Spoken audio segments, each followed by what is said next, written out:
ഈശോ മിശിഹായിക്ക് സ്തുതിയായിരിക്കട്ടെ.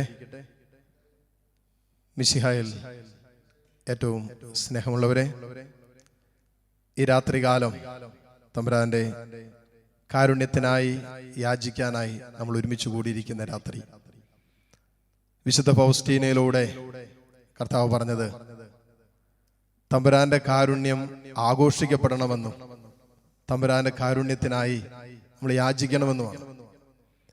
തീർച്ചയായിട്ടും ദൈവത്തിന്റെ കരുണയ്ക്കായി ഈ രാത്രികാലം നമ്മൾ ഒരുമിച്ച് കൂടുക.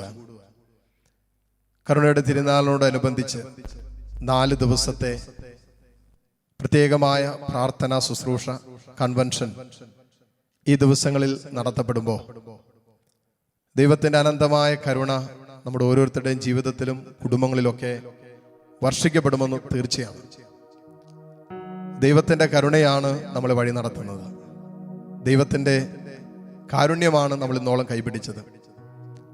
നമ്മുടെ എന്തെങ്കിലും യോഗ്യത കൊണ്ടല്ല, മറിച്ച് ദൈവം നമ്മോട് കരുണ കാണിച്ചതുകൊണ്ടും അവന്റെ സ്നേഹം നമ്മളെ നിലനിർത്തിയത് കൊണ്ടുമാണ് ഇന്നും പല ജീവിതത്തിന്റെ മേഖലകളിൽ നമ്മൾ മുന്നോട്ട് പോകുന്നത്. തീർച്ചയായിട്ടും ദൈവത്തിന്റെ കാരുണ്യത്തിന് നമ്മൾ നന്ദി പറയണം. ആ കാരുണ്യത്തെ നമ്മൾ പ്രഘോഷിക്കണം. ആ കാരുണ്യം അനുഭവിച്ചവരെ പോലെ ജീവിക്കാൻ നമുക്ക് പറ്റണം. രാത്രികാലം നിങ്ങളായിരിക്കുന്നിടങ്ങൾ രക്ഷേ ഭവനങ്ങളിൽ ഇരുന്ന് ഈ ശുശ്രൂഷയിൽ പങ്കുചേരുന്നവരുണ്ടാകാം. പക്ഷെ ജോലി സ്ഥലങ്ങളിലോ മറ്റ് ഏതെങ്കിലുമൊക്കെ മേഖലകളിൽ ഇരുന്നു കൊണ്ട് ഈ ശുശ്രൂഷയിൽ പങ്കെടുക്കുന്നവരുണ്ടാകാം. ഏത് ജീവിതത്തിന്റെ സാഹചര്യമാകട്ടെ, ഏത് ജീവിതത്തിന്റെ അനുഭവമാകട്ടെ, എല്ലാവരിലേക്കും ദൈവത്തിന്റെ കരുണ, പരിധികളില്ലാത്ത, വ്യവസ്ഥകളില്ലാത്ത ദൈവത്തിന്റെ അനന്തമായ കാരുണ്യം ചൊരിയപ്പെടുന്ന മണിക്കൂറിലൂടെയാണ് നമ്മൾ കടന്നു പോകാൻ പോകുന്നത്. തീർച്ചയായിട്ടും ഈ രാത്രികാലം അനുഗ്രഹിക്കപ്പെട്ടതായിട്ട് മാറും. അങ്ങനെ ഒന്ന് വിശ്വസിച്ച് കർത്താവിന്റെ കാരുണ്യം അനുഭവിച്ചവരൊക്കെ അവന്റെ സ്നേഹത്തിൽ വീണ്ടെടുക്കപ്പെട്ടവരാണ്. അതുകൊണ്ട് തന്നെ മക്കളെ, നമ്മൾ ഈ രാത്രികാലം ദൈവത്തിന്റെ കാരുണ്യം അനുഭവിച്ച് ആ കാരുണ്യത്തിന് വേണ്ടി നമ്മൾ പ്രാർത്ഥിക്കുമ്പോൾ നിശ്ചയമായും നമ്മൾ ഓരോരുത്തരും ഈ രാത്രികാലം അനുഗ്രഹിക്കപ്പെടും. അത് തീർച്ചയായും. നമ്മുടെ കർത്താവിന്റെ കാരുണ്യത്തിലേക്ക് നമ്മളെ ഒന്ന് സമർപ്പിച്ചാലോ? ഈ വരുന്ന 4 ദിവസത്തെ ശുശ്രൂഷകൾ, പ്രത്യേകിച്ച് ഇതിനുശേഷം വരാനിരിക്കുന്ന ബോസ്കോ ഞാളിയത്തച്ഛനെയും പ്രത്യേകം നമുക്ക് സമർപ്പിക്കാം. ഈ 4 ദിനങ്ങൾ തമ്പുരാന്റെ കാരുണ്യത്തിന് വേണ്ടി പ്രത്യേകം യാചിച്ചും പ്രാർത്ഥിച്ചും തിരുനാളിന് വേണ്ടി ഒരുങ്ങുന്ന ദിനങ്ങളാണ്. ഉടനെ ദൈവത്തിന്റെ കാരുണ്യം എന്താണ്, ദൈവത്തിന്റെ കാരുണ്യം ലഭിച്ചവരെന്തൊക്കെ ചെയ്യണം, കർത്താവിന്റെ കരുണ നിരസിച്ചാൽ എന്തൊക്കെ നമ്മുടെ ജീവിതത്തിൽ സംഭവിക്കും, അങ്ങനെ തമ്പുരാന്റെ കാരുണ്യത്തിൽ സ്വർഗം നമുക്കായി സമ്മാനിച്ചതെല്ലാം തിരിച്ചറിഞ്ഞ് ജീവിക്കുമ്പോഴാണ് കരുണ ലഭിച്ചവരെ പോലെ, കരുണയുടെ അനുഭവം ലഭിച്ചവരെ പോലെ ജീവിക്കാൻ പറ്റും. നമുക്കെല്ലാവർക്കും ഒരുമിച്ച് പ്രാർത്ഥിക്കാം. നിങ്ങളായിരിക്കുന്ന ഇടങ്ങളിൽ കരങ്ങൾ രണ്ടൊന്ന് മാറോട് ചേർത്ത് പിടിക്കാവോ? കണ്ണുകൾ അടച്ചോ കണ്ണുകൾ തുറന്നോ ഒക്കെ പ്രാർത്ഥിക്കാം. ഹൃദയ മനസ്സൊക്കെ ഒന്ന് ശാന്തമാക്കാം. ആരെയും ശ്രദ്ധിക്കേണ്ട നിമിഷങ്ങളല്ല. പ്രാർത്ഥനയോടെ തമ്പുരാന്റെ കാരുണ്യത്തിനായി നമ്മൾ യാചിക്കുന്ന സമയം. ഈ 4 ദിവസങ്ങളിലെ കൺവെൻഷനെ പ്രത്യേകം ദൈവത്തിന്റെ കരുണയ്ക്കായി ഒന്ന് സമർപ്പിച്ച് കർത്താവിന്റെ കാരുണ്യത്തിൽ സമർപ്പിക്കപ്പെടുന്നതൊന്നും നഷ്ടപ്പെട്ടു പോകില്ല. അതുകൊണ്ട് തന്നെ മക്കളെ, ഈ ശുശ്രൂഷകളുടെ ആദ്യ ദിവസം തന്നെ, ആദ്യ നിമിഷങ്ങളിൽ തന്നെ എന്തെല്ലാം ദൈവത്തിന്റെ കാരുണ്യത്തിൽ നിങ്ങൾക്ക് സമർപ്പിക്കണമെന്ന് നിങ്ങൾ ആഗ്രഹിക്കുന്നുണ്ടോ? ഏതെല്ലാം വിഷയങ്ങളുടെ മേൽ ദൈവത്തിന്റെ അനന്തമായ കരുണ വെളിപ്പെടണമെന്ന് നിങ്ങൾ ആഗ്രഹിക്കുന്നുണ്ടോ? ആ വിഷയങ്ങൾ ഒന്നിപ്പോൾ തമ്പുരാൻ ചേർത്ത് വെച്ച് കർത്താവിന്റെ കാരുണ്യത്തിലേക്ക് സമർപ്പിച്ച്, ഏതെല്ലാം സങ്കടങ്ങൾ നിങ്ങളെ ഭരിക്കുന്നുണ്ടോ, ഏതെല്ലാം ആകുലതകൾ നിങ്ങളെ വേട്ടയാടുന്നുണ്ടോ, ഏതെല്ലാം കണ്ണുനീരിന്റെ അനുഭവങ്ങളിലൂടെയാണോ മക്കളെ നിങ്ങളുടെ ജീവിതം കടന്നു പോകുന്നത്, നിങ്ങളെ അലട്ടുന്ന ജീവിതത്തിന്റെ വിഷയം എന്തുമാകട്ടെ, നിങ്ങളെ മാനസിക സംഘർഷത്തിലേക്ക് നയിക്കുന്ന ജീവിതാനുഭവം എന്തുമാകട്ടെ, എല്ലാ അനുഭവങ്ങളെയും കർത്താവിന്റെ കാരുണ്യത്തിലേക്ക് ഒന്ന് ചേർത്ത് വെച്ച് അവന്റെ കരുണ കടലിലേക്ക് ഒന്ന് മുക്കിക്ക്. ജീവിതത്തെ ഒന്ന് സമർപ്പിച്ച്, കുടുംബത്തെ ഒന്ന് സമർപ്പിച്ച്, കുടുംബാംഗങ്ങളെ സമർപ്പിച്ച്, കുടുംബമായി നേരിട്ടുകൊണ്ടിരിക്കുന്ന എല്ലാ പ്രയാസങ്ങളെയും പ്രതിസന്ധികളെയും ദൈവത്തിനൊന്ന് സമർപ്പിച്ച് പ്രാർത്ഥിച്ച് തമ്പുരാനെ കരുണ കാണിക്കാൻ പറ, കർത്താവിന്റെ അഭിഷേകം ചൊരിയാൻ പറ. എല്ലാവരും പ്രാർത്ഥനയോടെ നിമിഷങ്ങളിലായിരിക്കട്ടെ. ലോകമെമ്പാടുമുള്ള എല്ലാ മക്കളെയും ഈ നിമിഷം നമുക്ക് ഈ ശുശ്രൂഷയിൽ സമർപ്പിച്ച് പ്രാർത്ഥിക്കാം. പരിശുദ്ധാത്മാവാണല്ലോ പാപബോധം തരുന്നത്. അനുതാപം തരുന്നത്. പാപബോധവും അനുതാപവും ഒക്കെയാണ് കർത്താവിന്റെ കാരുണ്യം അനുഭവിക്കാൻ നമ്മളെ ഇടവരുത്തുന്നത്. ഓ ദൈവമേ, ഈ ശുശ്രൂഷാദി നിമിഷങ്ങളിൽ തന്നെ പരിശുദ്ധാത്മാവിൽ ഞങ്ങളെ കോർത്തെടുക്കണമേ. പരിശുദ്ധാത്മാവിന്റെ അഭിഷേകം ഞങ്ങൾക്ക് തരണമേ. അനുതാപത്തിന്റെ കൃപ നൽകണമേ. പാപബോധത്തിന്റെ കൃപ നൽകണമേ. പശ്ചാത്താപത്തിന്റെ കൃപ നൽകണമേ. അങ്ങനെ ദൈവത്തിന്റെ അനന്തമായ കരുണ അനുഭവിക്കുവാൻ ഓ പരിശുദ്ധാത്മാവേ ഞങ്ങളെ ഈ നിമിഷം സഹായിക്കണമേ എന്ന് പ്രാർത്ഥിക്കട്ടെ. ഹല്ലേലൂയ, ഹല്ലേലൂയ, ഹല്ലേലൂയ, ഹല്ലേലൂയ. കരങ്ങളെ രണ്ടും തുറന്ന് യാചനാപൂർവ്വം പിടിച്ച് എല്ലാ മക്കളും ദൈവത്തെ സ്തുതിച്ചുകൊണ്ടിരിക്കട്ടെ. ഈശോയെ ആരാധിച്ചുകൊണ്ട് പ്രാർത്ഥിക്കട്ടെ. ഓ പരിശുദ്ധാത്മാവേ, ഓ പരിശുദ്ധാത്മാവേ, സ്വർഗത്തിന്റെ കരുണ ഞങ്ങളിലേക്ക് വർഷിക്കണമേ. ഓ പരിശുദ്ധാത്മാവേ, സ്വർഗത്തിന്റെ കാരുണ്യത്തിന്റെ അനന്തമായ വെളിപ്പെടുത്തലുകൾ ഞങ്ങൾക്ക് തരണമേ. ഞങ്ങളുടെ മേൽ സ്വർഗത്തിന്റെ കൃപ ചൊരിയണമേ. ഹല്ലേലൂയ, ഹല്ലേലൂയ, ഹല്ലേലൂയ. യേശുവേ ആരാധന, ആരാധന, ആരാധന, ആരാധന. ദൈവമേ വരണേ, ആമേൻ. എന്റെ ഉള്ളിൽ വസിക്കാൻ വരണേ. ഈശോയേ, ആത്മാവാം ദൈവമേ വരണേ, ചേർന്ന് പാടിക്കേ. എന്റെ ഉള്ളിൽ വസിക്കാൻ വരണേ. ദാഹിച്ചു നിന്നെ ഞാൻ തേടുന്നു, സ്വർഗം തുറന്നിറങ്ങി നീ വരണേ. ദാഹിച്ചു നിന്നെ ഞാൻ തേടുന്നു, സ്വർഗം തുറന്നിറങ്ങി നീ വരണേ. ആത്മാവാം ദൈവമേ വരണേ, എന്റെ ഉള്ളിൽ വസിക്കാൻ വരണേ. ആത്മാവാം ദൈവമേ വരണേ, എന്റെ ഉള്ളിൽ വസിക്കാൻ വരണേ. ഓ പരിശുദ്ധാത്മാവേ, നിന്റെ സ്നേഹത്താൽ ഞങ്ങളെ വിശുദ്ധീകരിക്കണമേ എന്ന് പ്രാർത്ഥിക്കുന്നു. നിന്റെ പരിശുദ്ധ രക്തം കൊണ്ട് ഞങ്ങളെ ഓരോരുത്തരെയും കഴുകണമേ. ഈശോയെ, നിന്റെ വിശുദ്ധിയാൽ ഞങ്ങളെ പങ്കുകാരാക്കണമേ എന്ന് പ്രാർത്ഥിക്കുന്നു. ഈ നിമിഷങ്ങളിലെല്ലാം നിന്റെ അനന്തമായ കരുണ ഞങ്ങളിലേക്ക് ഒഴുകിയിറങ്ങട്ടെ. ദാഹത്തോടെ പ്രാർത്ഥിക്കുന്ന മക്കളുണ്ട്, വലിയ സ്നേഹത്തോടെ നിന്നെ വിളിക്കുന്ന മക്കൾ ഇതിനകത്തുണ്ട്. കണ്ണുനീരിന്റെ നടുവിൽ ദൈവമേ എന്ന് ചങ്കുപൊട്ടി വിളിക്കുന്ന മക്കൾ ഇതിനകത്തുണ്ട്. ജീവിതത്തിന്റെ സങ്കടങ്ങളുടെ നടുവിൽ പിടിച്ചു നിൽക്കാൻ പറ്റാതെ ഭാരപ്പെടുന്നവർ ഇതിനകത്തുണ്ട്. ഓ പരിശുദ്ധാത്മാവേ, ഞങ്ങളെ സഹായിക്കണമേ. ഓ പരിശുദ്ധാത്മാവേ, ഞങ്ങളെ അഭിഷേകം ചെയ്യണമേ. ദൈവത്തിന്റെ അനന്തമായ കാരുണ്യം സ്വന്തമാക്കാൻ തക്ക വിധത്തിൽ ഞങ്ങളെ വിശുദ്ധീകരിച്ച് വീണ്ടെടുക്കണമേ എന്ന് പ്രാർത്ഥിക്കുന്നു. ഹല്ലേലൂയ, ഹല്ലേലൂയ. പാപത്താൽ ഞാൻ തകർന്നിടുമ്പോൾ രക്ഷിപ്പാൻ നിൻ കരം നീട്ടണേ. പാപത്താൽ ഞാൻ തകർന്നിടുമ്പോൾ രക്ഷിപ്പാൻ നിൻ കരം നീട്ടണേ. ആത്മാവാം ദൈവമേ വരണേ, എന്റെ ഉള്ളിൽ വസിക്കാൻ വരണേ. ഓ പരിശുദ്ധാത്മാവേ, ആത്മാവാം ദൈവമേ വരണേ, എന്റെ ഉള്ളിൽ വസിക്കാൻ വരണേ. കരങ്ങളെ രണ്ടും മാറോട് ചേർത്ത് പിടിച്ചുകൊണ്ട് എല്ലാ മക്കളും പ്രാർത്ഥിക്കട്ടെ. പരിശുദ്ധാത്മാവേ, ഞങ്ങളുടെ ഹൃദയങ്ങളെ നീ വിശുദ്ധീകരിക്കണമേ. പാപത്തിന്റെ സകല മാലിന്യങ്ങളിൽ നിന്നും ഞങ്ങളെ വിശുദ്ധീകരിച്ച് വീണ്ടെടുക്കണമേ. സ്വർഗത്തിന്റെ കൃപ കൊണ്ട് ഞങ്ങളെ നിറയ്ക്കണമേ. കർത്താവേ, ഞങ്ങൾ പാപികളാണ്. തമ്പുരാനെ, ഞങ്ങൾ അയോഗ്യരാണ്. നിന്റെ കാരുണ്യത്തിന് ഒരു യോഗ്യതയില്ലാത്തവരാണ് ഞങ്ങൾ. എങ്കിലും നിന്റെ അനന്തമായ സ്നേഹം ഞങ്ങളെ വീണ്ടെടുക്കുന്ന നിമിഷങ്ങളാണല്ലോ ഇത്. ഓ ദൈവമേ, നിന്റെ പരിശുദ്ധാത്മാവിൽ ഞങ്ങളുടെ ഹൃദയങ്ങളെ നീ വിശുദ്ധീകരിച്ച് വീണ്ടെടുക്കണമേ. ദൈവത്തിന്റെ വചനം കേൾക്കാൻ, ദൈവത്തിന്റെ സ്വരം കേൾക്കാൻ, ദൈവഹിതത്തോട് വിധേയപ്പെടാൻ, പാപം ഉപേക്ഷിക്കാൻ അനുതാപം ഞങ്ങളുടെ ഹൃദയങ്ങളിലേക്ക് ഒഴുകിയിറങ്ങട്ടെ. ഓ പരിശുദ്ധാത്മാവേ, ഞങ്ങളുടെ ഹൃദയങ്ങളെ തണുപ്പിക്കണമേ. ഹല്ലേലൂയ, ഹല്ലേലൂയ. ഈശോയെ ആരാധന. തിരുരക്തത്താൽ അഭിഷേകം ചെയ്യണേ. അഗ്നിയാൽ പരിശുദ്ധി നൽകണേ. അഭിഷേകം ചെയ്യണേ. അഗ്നിയാൽ പരിശുദ്ധി നൽകണേ.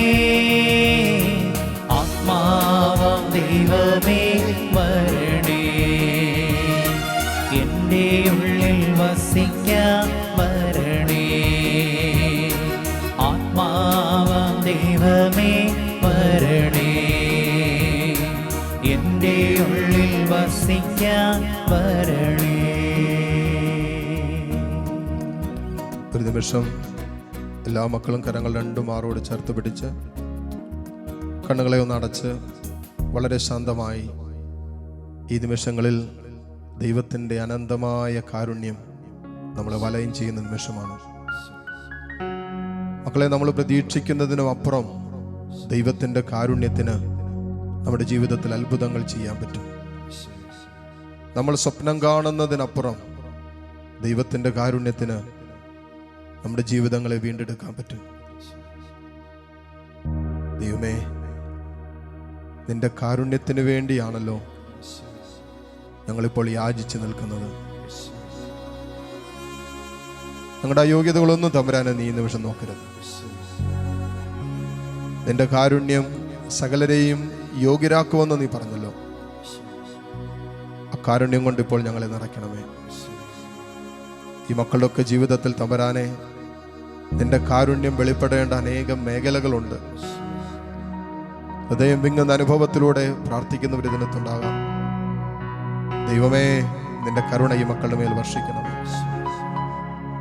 സ്നേഹിക്കപ്പെടാതെ പോയതിൻ്റെ, തിരസ്കരിക്കപ്പെട്ടതിൻ്റെ, ഒറ്റപ്പെട്ടു പോയതിൻ്റെ, ആരും മനസ്സിലാക്കാതെ പോയതിൻ്റെ, ജീവിതത്തിൽ നഷ്ടങ്ങളും പരാജയങ്ങളിലൂടെ കടന്നുപോയതിൻ്റെ, ഇന്നലകളിൽ മുറിവേറ്റ വേദനയുടെ ഒത്തിരി സങ്കടങ്ങളൊക്കെ നിറഞ്ഞ ജീവിതമായിട്ടായിരിക്കാം ഒരുപക്ഷെ മക്കൾ തമ്പുരാനെ ശുശ്രൂഷയിലായിരിക്കുന്നത്.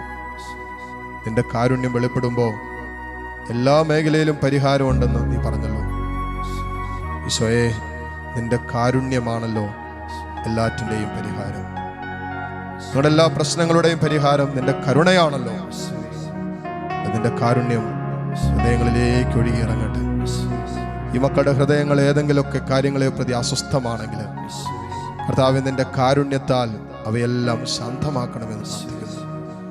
ഈ നിമിഷങ്ങളിൽ നിന്റെ വചനത്തിലൂടെ സ്വർഗം ഞങ്ങളുടെ മേൽ വെളിപ്പെടുത്തിയ കാരുണ്യമെന്തെന്ന് തിരിച്ചറിയാൻ തക്ക വിധത്തിൽ ഞങ്ങളുടെ മനസ്സിനെ, ഞങ്ങളുടെ ചിന്തകളെ, ഞങ്ങളുടെ ഹൃദയത്തെ, ഞങ്ങളുടെ വിചാരങ്ങളെ, ഞങ്ങളുടെ വികാരങ്ങളെ എല്ലാം നീ വിശുദ്ധീകരിക്കണമേ എന്ന് ഈ നിമിഷം പ്രാർത്ഥിക്കുന്നു.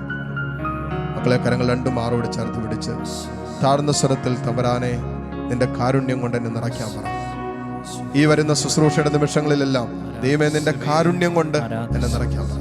ദൈവം നിന്റെ കരുണ കൊണ്ട് എന്നെ നിറയ്ക്കും. ഓ ദൈവമേ, നിന്റെ കരുണ കൊണ്ട് എന്നെ നിറയ്ക്കും. ഓ തമ്പുരാനെ, നിന്റെ കാരുണ്യം കൊണ്ട് എന്നെ നിറയ്ക്കണമേ. നിന്റെ കാരുണ്യം കൊണ്ട് എന്നെ നിറയ്ക്കണമേ. Hallelujah, hallelujah. ഈശോയേ, കരുണയ്ക്കായി പ്രാർത്ഥിക്കുന്നു. ഞങ്ങളിൽ കനിയേണമേ. കരുണയ്ക്കായി പ്രാർത്ഥിക്കുന്നു. ഞങ്ങളിൽ കനിയേണമേ. ഞങ്ങളിൽ കനിയേണമേ. അമ്മേ, ദൈവമാതാവേ, സ്വർഗം നിന്നോട് കാണിച്ച കാരുണ്യം എത്രയോ വലുതാണ്. ഈ നിമിഷങ്ങളിൽ ഞങ്ങളുടെ മേലും സ്വർഗത്തിൻ്റെ അനന്തമായ കാരുണ്യം വർഷിക്കപ്പെടാൻ അമ്മേ, ഞങ്ങൾക്ക് വേണ്ടി അമ്മ ഈ നിമിഷങ്ങളിൽ മാധ്യസ്ഥം വഹിക്കണമേ. പരിശുദ്ധ അമ്മയുടെ പ്രത്യേക മാധ്യസ്ഥം തേടി നമുക്ക് ഒരുമിച്ച് പ്രാർത്ഥിക്കാം. നന്മ നിറഞ്ഞ മറിയമേ, നിനക്ക് സ്വസ്തി. കർത്താവ് അങ്ങയോടുകൂടെ സ്ത്രീകളിൽ അങ്ങ് അനുഗ്രഹിക്കപ്പെട്ടവളാകുന്നു. അങ്ങയുടെ ഉദരത്തിൻ ഫലമായി ഈശോ അനുഗ്രഹിക്കപ്പെട്ടവനാകുന്നു. പരിശുദ്ധ മറിയമേ, തമ്പുരാന്റെ അമ്മേ, പാപികളായ ഞങ്ങൾക്ക് വേണ്ടി ഇപ്പോഴും ഞങ്ങളുടെ മരണസമയത്തും തമ്പുരാനോട് അപേക്ഷിച്ചുകൊള്ളണമേ. ആമേൻ. ഈശോ മിശിഹായുടെ എല്ലാ വാഗ്ദാനങ്ങൾക്കും നമ്മൾ ഓരോരുത്തരും യോഗ്യരാകുവാൻ സകലേശന്റെ മാതാവേ, ഞങ്ങൾക്ക് വേണ്ടി അപേക്ഷിക്കണമേ. ഈശോ മിശിഹായ്ക്ക് സ്തുതിയായിരിക്കട്ടെ. ഇപ്പോഴെപ്പോഴും സ്തുതിയായിരിക്കട്ടെ. ശാന്തമായിട്ട് നിങ്ങളായിരിക്കുന്ന ഇടങ്ങളിൽ സ്വസ്ഥമായിട്ട് ഇരുന്ന് ഏതാനും നിമിഷം തമ്പുരാൻ്റെ വചനം കേട്ട് ദൈവത്തിൻ്റെ കാരുണ്യത്തെ പറ്റി അല്പം കൂടി മനസ്സിലാക്കി തീർച്ചയായിട്ടും ദിവ്യകാരുണ്യ സാന്നിധ്യത്തിൽ നമ്മൾ തമ്പുരാൻ്റെ കാരുണ്യത്തിന് വേണ്ടി യാചിക്കാൻ ഒരുങ്ങുന്ന നിമിഷങ്ങളാണ്. നമ്മൾ ഇന്നത്തെ ശുശ്രൂഷകൾക്ക് വേണ്ടി ആരംഭത്തിൽ തന്നെ എടുത്തിരിക്കുന്ന വചനഭാഗം എന്താണ് ദൈവത്തിൻ്റെ കരുണ എന്ന് നമ്മൾ അറിയണം. പല മേഖലകളിലും അറിവാണ് നമ്മളെ അനുഭവത്തിലേക്ക് എത്തിക്കുക. അറിവാണ് നമ്മളെ സ്നേഹിക്കാൻ പഠിപ്പിക്കുക. പല അറിവുകളാണ് നമ്മളെ നമ്മുടെ ജീവിതത്തിൽ തന്നെ പല വിധത്തിലുള്ള മാറ്റങ്ങൾക്ക് കാരണമാകുന്നത്. ഈ രാത്രികാലം, ഈ ദിവസങ്ങളിൽ തീർച്ചയായിട്ടും ദൈവത്തിൻ്റെ കരുണ എന്താണെന്ന് നമ്മൾ അറിയാൻ പോകും. അതറിഞ്ഞു കഴിഞ്ഞാലുണ്ടല്ലോ മക്കളെ, പിന്നെ ഇപ്പൊ ജീവിക്കുന്ന പോലെ ഒരു പക്ഷെ നമുക്ക് ജീവിക്കാൻ പറ്റില്ല. തമ്പുരാന്റെ കാരുണ്യം അനുഭവിച്ച എത്രയോ വിശുദ്ധര് സഭയിലുണ്ടെന്നറിയാവും. അവരെ കുറിച്ചൊക്കെ നമ്മൾ ഈ ദിവസങ്ങളിൽ മനസ്സിലാക്കും. ദൈവത്തിന്റെ അനന്തമായ കാരുണ്യം വീണ്ടെടുത്ത ജീവിതങ്ങൾ എത്രയോ നമ്മുടെ ചുറ്റുപാട് ജീവിക്കുന്നുണ്ട്. അതും ഈ ദിവസങ്ങളിൽ നമ്മൾ മനസ്സിലാക്കും. അതുകൊണ്ട് ഈ ആരംഭത്തിൽ തന്നെ തമ്പുരാന്റെ കരുണ എന്താണെന്ന്, ദൈവത്തിന്റെ അനന്തമായ കാരുണ്യം, ദൈവം നമ്മളോട് കാണിച്ച കരുണ എന്താണെന്ന് നമ്മൾ അറിയണം. അതിനെടുത്തിരിക്കുന്ന വചനഭാഗം ദൈവത്തിന്റെ കരുണ എന്താണെന്ന് വെളിപ്പെടുത്തുന്ന മനോഹരമായൊരു വചനഭാഗമുണ്ട്. റോമാക്കാർക്ക് എഴുതിയ ലേഖനം 5-ാം അധ്യായം അതിൻ്റെ 8-ാമത്തെ തിരുവചനം. നിങ്ങളുടെ കൈകളിൽ ബൈബിൾ ഉണ്ടെങ്കിൽ നിങ്ങൾക്ക് ബൈബിൾ എടുക്കാം, ബൈബിൾ തുറന്ന് വായിക്കാം. റോമ 5:8 അച്ഛൻ വായിക്കാം. വചനം ഇങ്ങനെയാണ് എഴുതി വെച്ചിരിക്കുന്നത്: എന്നാൽ നാം പാപികളായിരിക്കെ ക്രിസ്തു നമുക്ക് വേണ്ടി മരിച്ചു. എന്നാൽ ശ്രദ്ധിച്ച് കേൾക്കണേ, എന്നാൽ നാം പാപികളായിരിക്കെ ക്രിസ്തു നമുക്ക് വേണ്ടി മരിച്ചു. അങ്ങനെ നമ്മോടുള്ള തൻ്റെ സ്നേഹം ദൈവം പ്രകടമാക്കിയിരിക്കുന്നു. ചിലൊന്നുകൂടി വായിക്കാം. ഇത് ദൈവത്തിന്റെ കരുണയെക്കുറിച്ച് ഏറ്റവും ശക്തമായ രീതിയിൽ സംസാരിക്കുന്ന വചനഭാഗമാണ്. എന്നാൽ നാം പാപികളായിരിക്കെ ക്രിസ്തു നമുക്ക് വേണ്ടി മരിച്ചു. അങ്ങനെ നമ്മോടുള്ള തൻ്റെ സ്നേഹം ദൈവം പ്രകടമാക്കിയിരിക്കുന്നു. നമ്മൾ ദൈവത്തിന്റെ കാരുണ്യത്തെ കുറിച്ച് പറയുമ്പോൾ ഒറ്റ വാക്കി പറഞ്ഞാൽ, ദൈവത്തിന്റെ കാരുണ്യം എന്താണെന്ന് പറഞ്ഞാൽ, പിതാവായ ദൈവം തൻ്റെ പുത്രനെ നമ്മുടെ പാപങ്ങൾക്ക് പരിഹാരമായി ഈ ലോകത്തിലേക്ക് അയച്ചുവെന്നും നമ്മുടെ ഒരു അയോഗ്യതകളും നമ്മുടെ ഒരു കുറവും പരിഗണിക്കാതെ തന്നെ യേശുക്രിസ്തുവിന്റെ മരണത്തിലൂടെ എന്നെയും നിങ്ങളെയും സ്വർഗം വീണ്ടെടുത്തെന്നുള്ള തിരിച്ചറിവാണ് ദൈവത്തിന്റെ അനന്തമായ കരുണ. ചുരുക്കത്തിൽ കൂടി പറയാം, യേശു ക്രിസ്തുവാണ് ദൈവത്തിന്റെ കരുണ. ഒറ്റ വാക്കി പറഞ്ഞ, Jesus Christ is the Mercy of God. ദൈവത്തിന്റെ കരുണ എന്ന് പറയുന്നത് ഈശോയാണ്. യേശുവിലൂടെയാണ് പിതാവായ ദൈവം നമ്മളോട് കരുണ കാണിച്ചത്. അതുകൊണ്ടാണല്ലോ വചനത്തെ നമ്മളിപ്പോൾ വായിച്ചിങ്ങനെ, പിതാവായ ദൈവം ഞാനും നിങ്ങളും പാപികളായിരിക്കും എന്ന് പറഞ്ഞാൽ ഒരു യോഗ്യതയില്ല. ഒറ്റവാക്കി പറഞ്ഞാൽ നമുക്ക് ഒരു യോഗ്യതയില്ല. ദൈവത്തിന്റെ സ്നേഹത്തിന് യോഗ്യരല്ലാതിരുന്ന സമയത്ത് ദൈവം നമ്മളെ യോഗ്യരാക്കിയെന്ന് പറഞ്ഞു. എങ്ങനെയാ? യേശുക്രിസ്തുവിലൂടെ. അതാണ് പിതാവിന്റെ കരുണ. അപ്പൊ കരുണ എന്ന് പറയുന്നത് അർഹിക്കാത്തത് നൽകുന്നതിനെയാണ് കരുണ എന്ന് പറയുക. അല്ല, നമ്മൾ സ്നേഹവും കരുണയും തമ്മിൽ അല്പം വ്യത്യാസമുണ്ട്. സ്നേഹം എന്ന് പറയുന്നത് അർഹിക്കുന്ന നൽകുന്നതാണ്, അല്ലേ? നമ്മൾ അപ്പനെ സ്നേഹിക്കും, അമ്മയെ സ്നേഹിക്കും, മാതാപിതാക്കൾ മക്കളെ സ്നേഹിക്കും എന്നൊക്കെ നമ്മൾ പറയും. അർഹിക്കുന്നത് അവർ അർഹിക്കുന്നുണ്ട്, അല്ലെ? മാതാപിതാക്കൾ തീർച്ചയായിട്ടും മക്കളുടെ സ്നേഹം അർഹിക്കുന്നതാണ്. ഈ കാലഘട്ടത്തിൽ അത് കിട്ടുന്നില്ലെങ്കിൽ പോലും മാതാപിതാക്കൾ മക്കളുടെ സ്നേഹം അർഹിക്കുന്നതാണ്. മക്കള് മാതാപിതാക്കളുടെ സ്നേഹം അറിയിക്കുന്നതാണ്. സഹോദരങ്ങൾ തമ്മിൽ സ്നേഹിക്കപ്പെടണമെന്നും സ്നേഹം പങ്കുവെക്കപ്പെടണമെന്നുള്ള ദൈവത്തിന്റെ ആലോചനയും പദ്ധതിയുമാണ്, തീരുമാനമാണ്. അപ്പോ അർഹതപ്പെട്ടത് നൽകുമ്പോ, അത് സ്വീകരിക്കുമ്പോ നമ്മളതിനെ സ്നേഹം എന്ന് വിളിക്കുമെങ്കിൽ, അർഹിക്കാത്തത് നൽകുന്നതാണ് ദൈവത്തിന്റെ കരുണ. അവർക്ക് പറഞ്ഞേ ആമേൻ. അർഹിക്കാത്തത് നൽകുന്നതാണ് ദൈവത്തിന്റെ കരുണ. അങ്ങനെയെങ്കിൽ മക്കളെ, ഈ ദിവസങ്ങളിൽ നമ്മൾ തിരിഞ്ഞു നോക്കിയിട്ട് ദൈവത്തിന്റെ കാരുണ്യത്തിന് ശരിക്കും നന്ദി പറയണം. അർഹിക്കാത്ത എന്തോരം കാര്യങ്ങൾ നമ്മൾ സ്വന്തമാക്കിയിട്ടുണ്ട്. നമ്മുടെ എന്തെങ്കിലും യോഗ്യത കൊണ്ടാണോ? നമ്മുടെ വിശുദ്ധ ജീവിതത്തിന്റെ കഴിവ് കൊണ്ടോ കരുത്ത് കൊണ്ടോ ആണോ? അല്ല, ഒന്നുമല്ല. നമുക്കറിയാം നമ്മൾ പാപികളാണ്. നമുക്കറിയാം നമ്മൾ അയോഗ്യരാണ്, നമുക്കറിയാം നമുക്ക് കുറവുള്ളവരാണെന്ന്, നമുക്കറിയാം നമ്മൾ വീണു പോയിട്ടുള്ളവരും വീണു പോകാൻ സാധ്യത ഉള്ളവരാണെന്നൊക്കെ നമുക്കറിയാം. നമ്മൾ പാപികളായിരിക്കെ ക്രിസ്തു നമുക്ക് വേണ്ടി മരിച്ചു.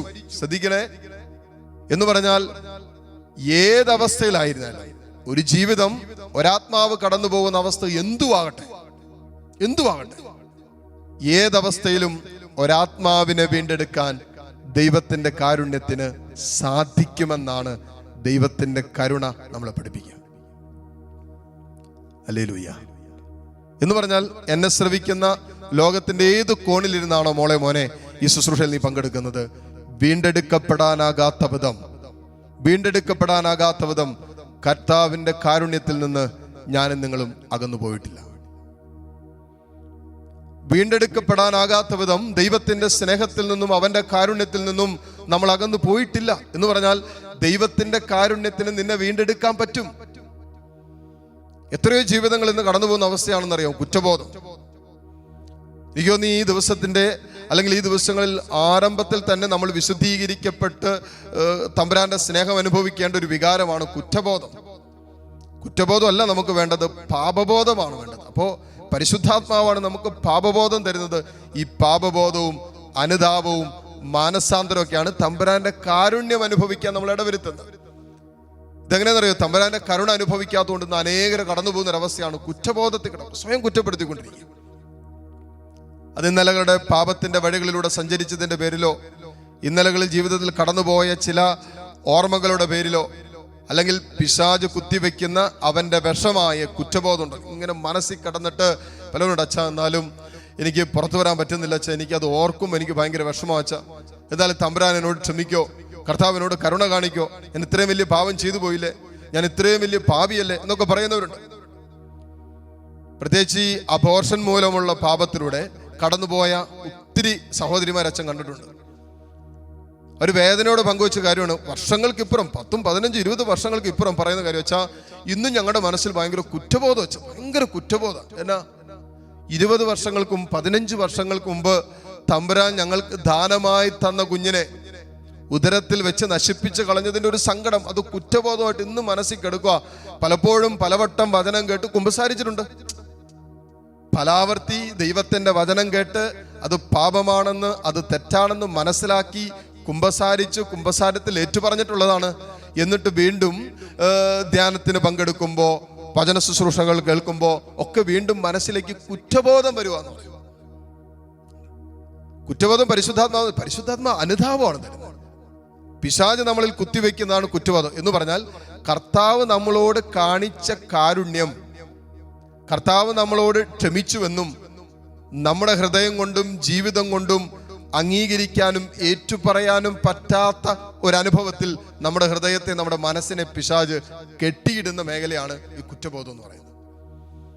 അതുകൊണ്ട് എനിക്ക് തോന്നുന്ന ആദ്യ നിമിഷങ്ങളിൽ തന്നെ എന്നെ ശ്രവിക്കുന്ന നിങ്ങളും ഞാനും ഒക്കെ വിശുദ്ധീകരിക്കപ്പെടേണ്ട ഒരു വികാരമാണ് കുറ്റബോധത്തിൽ നിന്നും നമ്മൾ വിശുദ്ധീകരിക്കപ്പെടണം.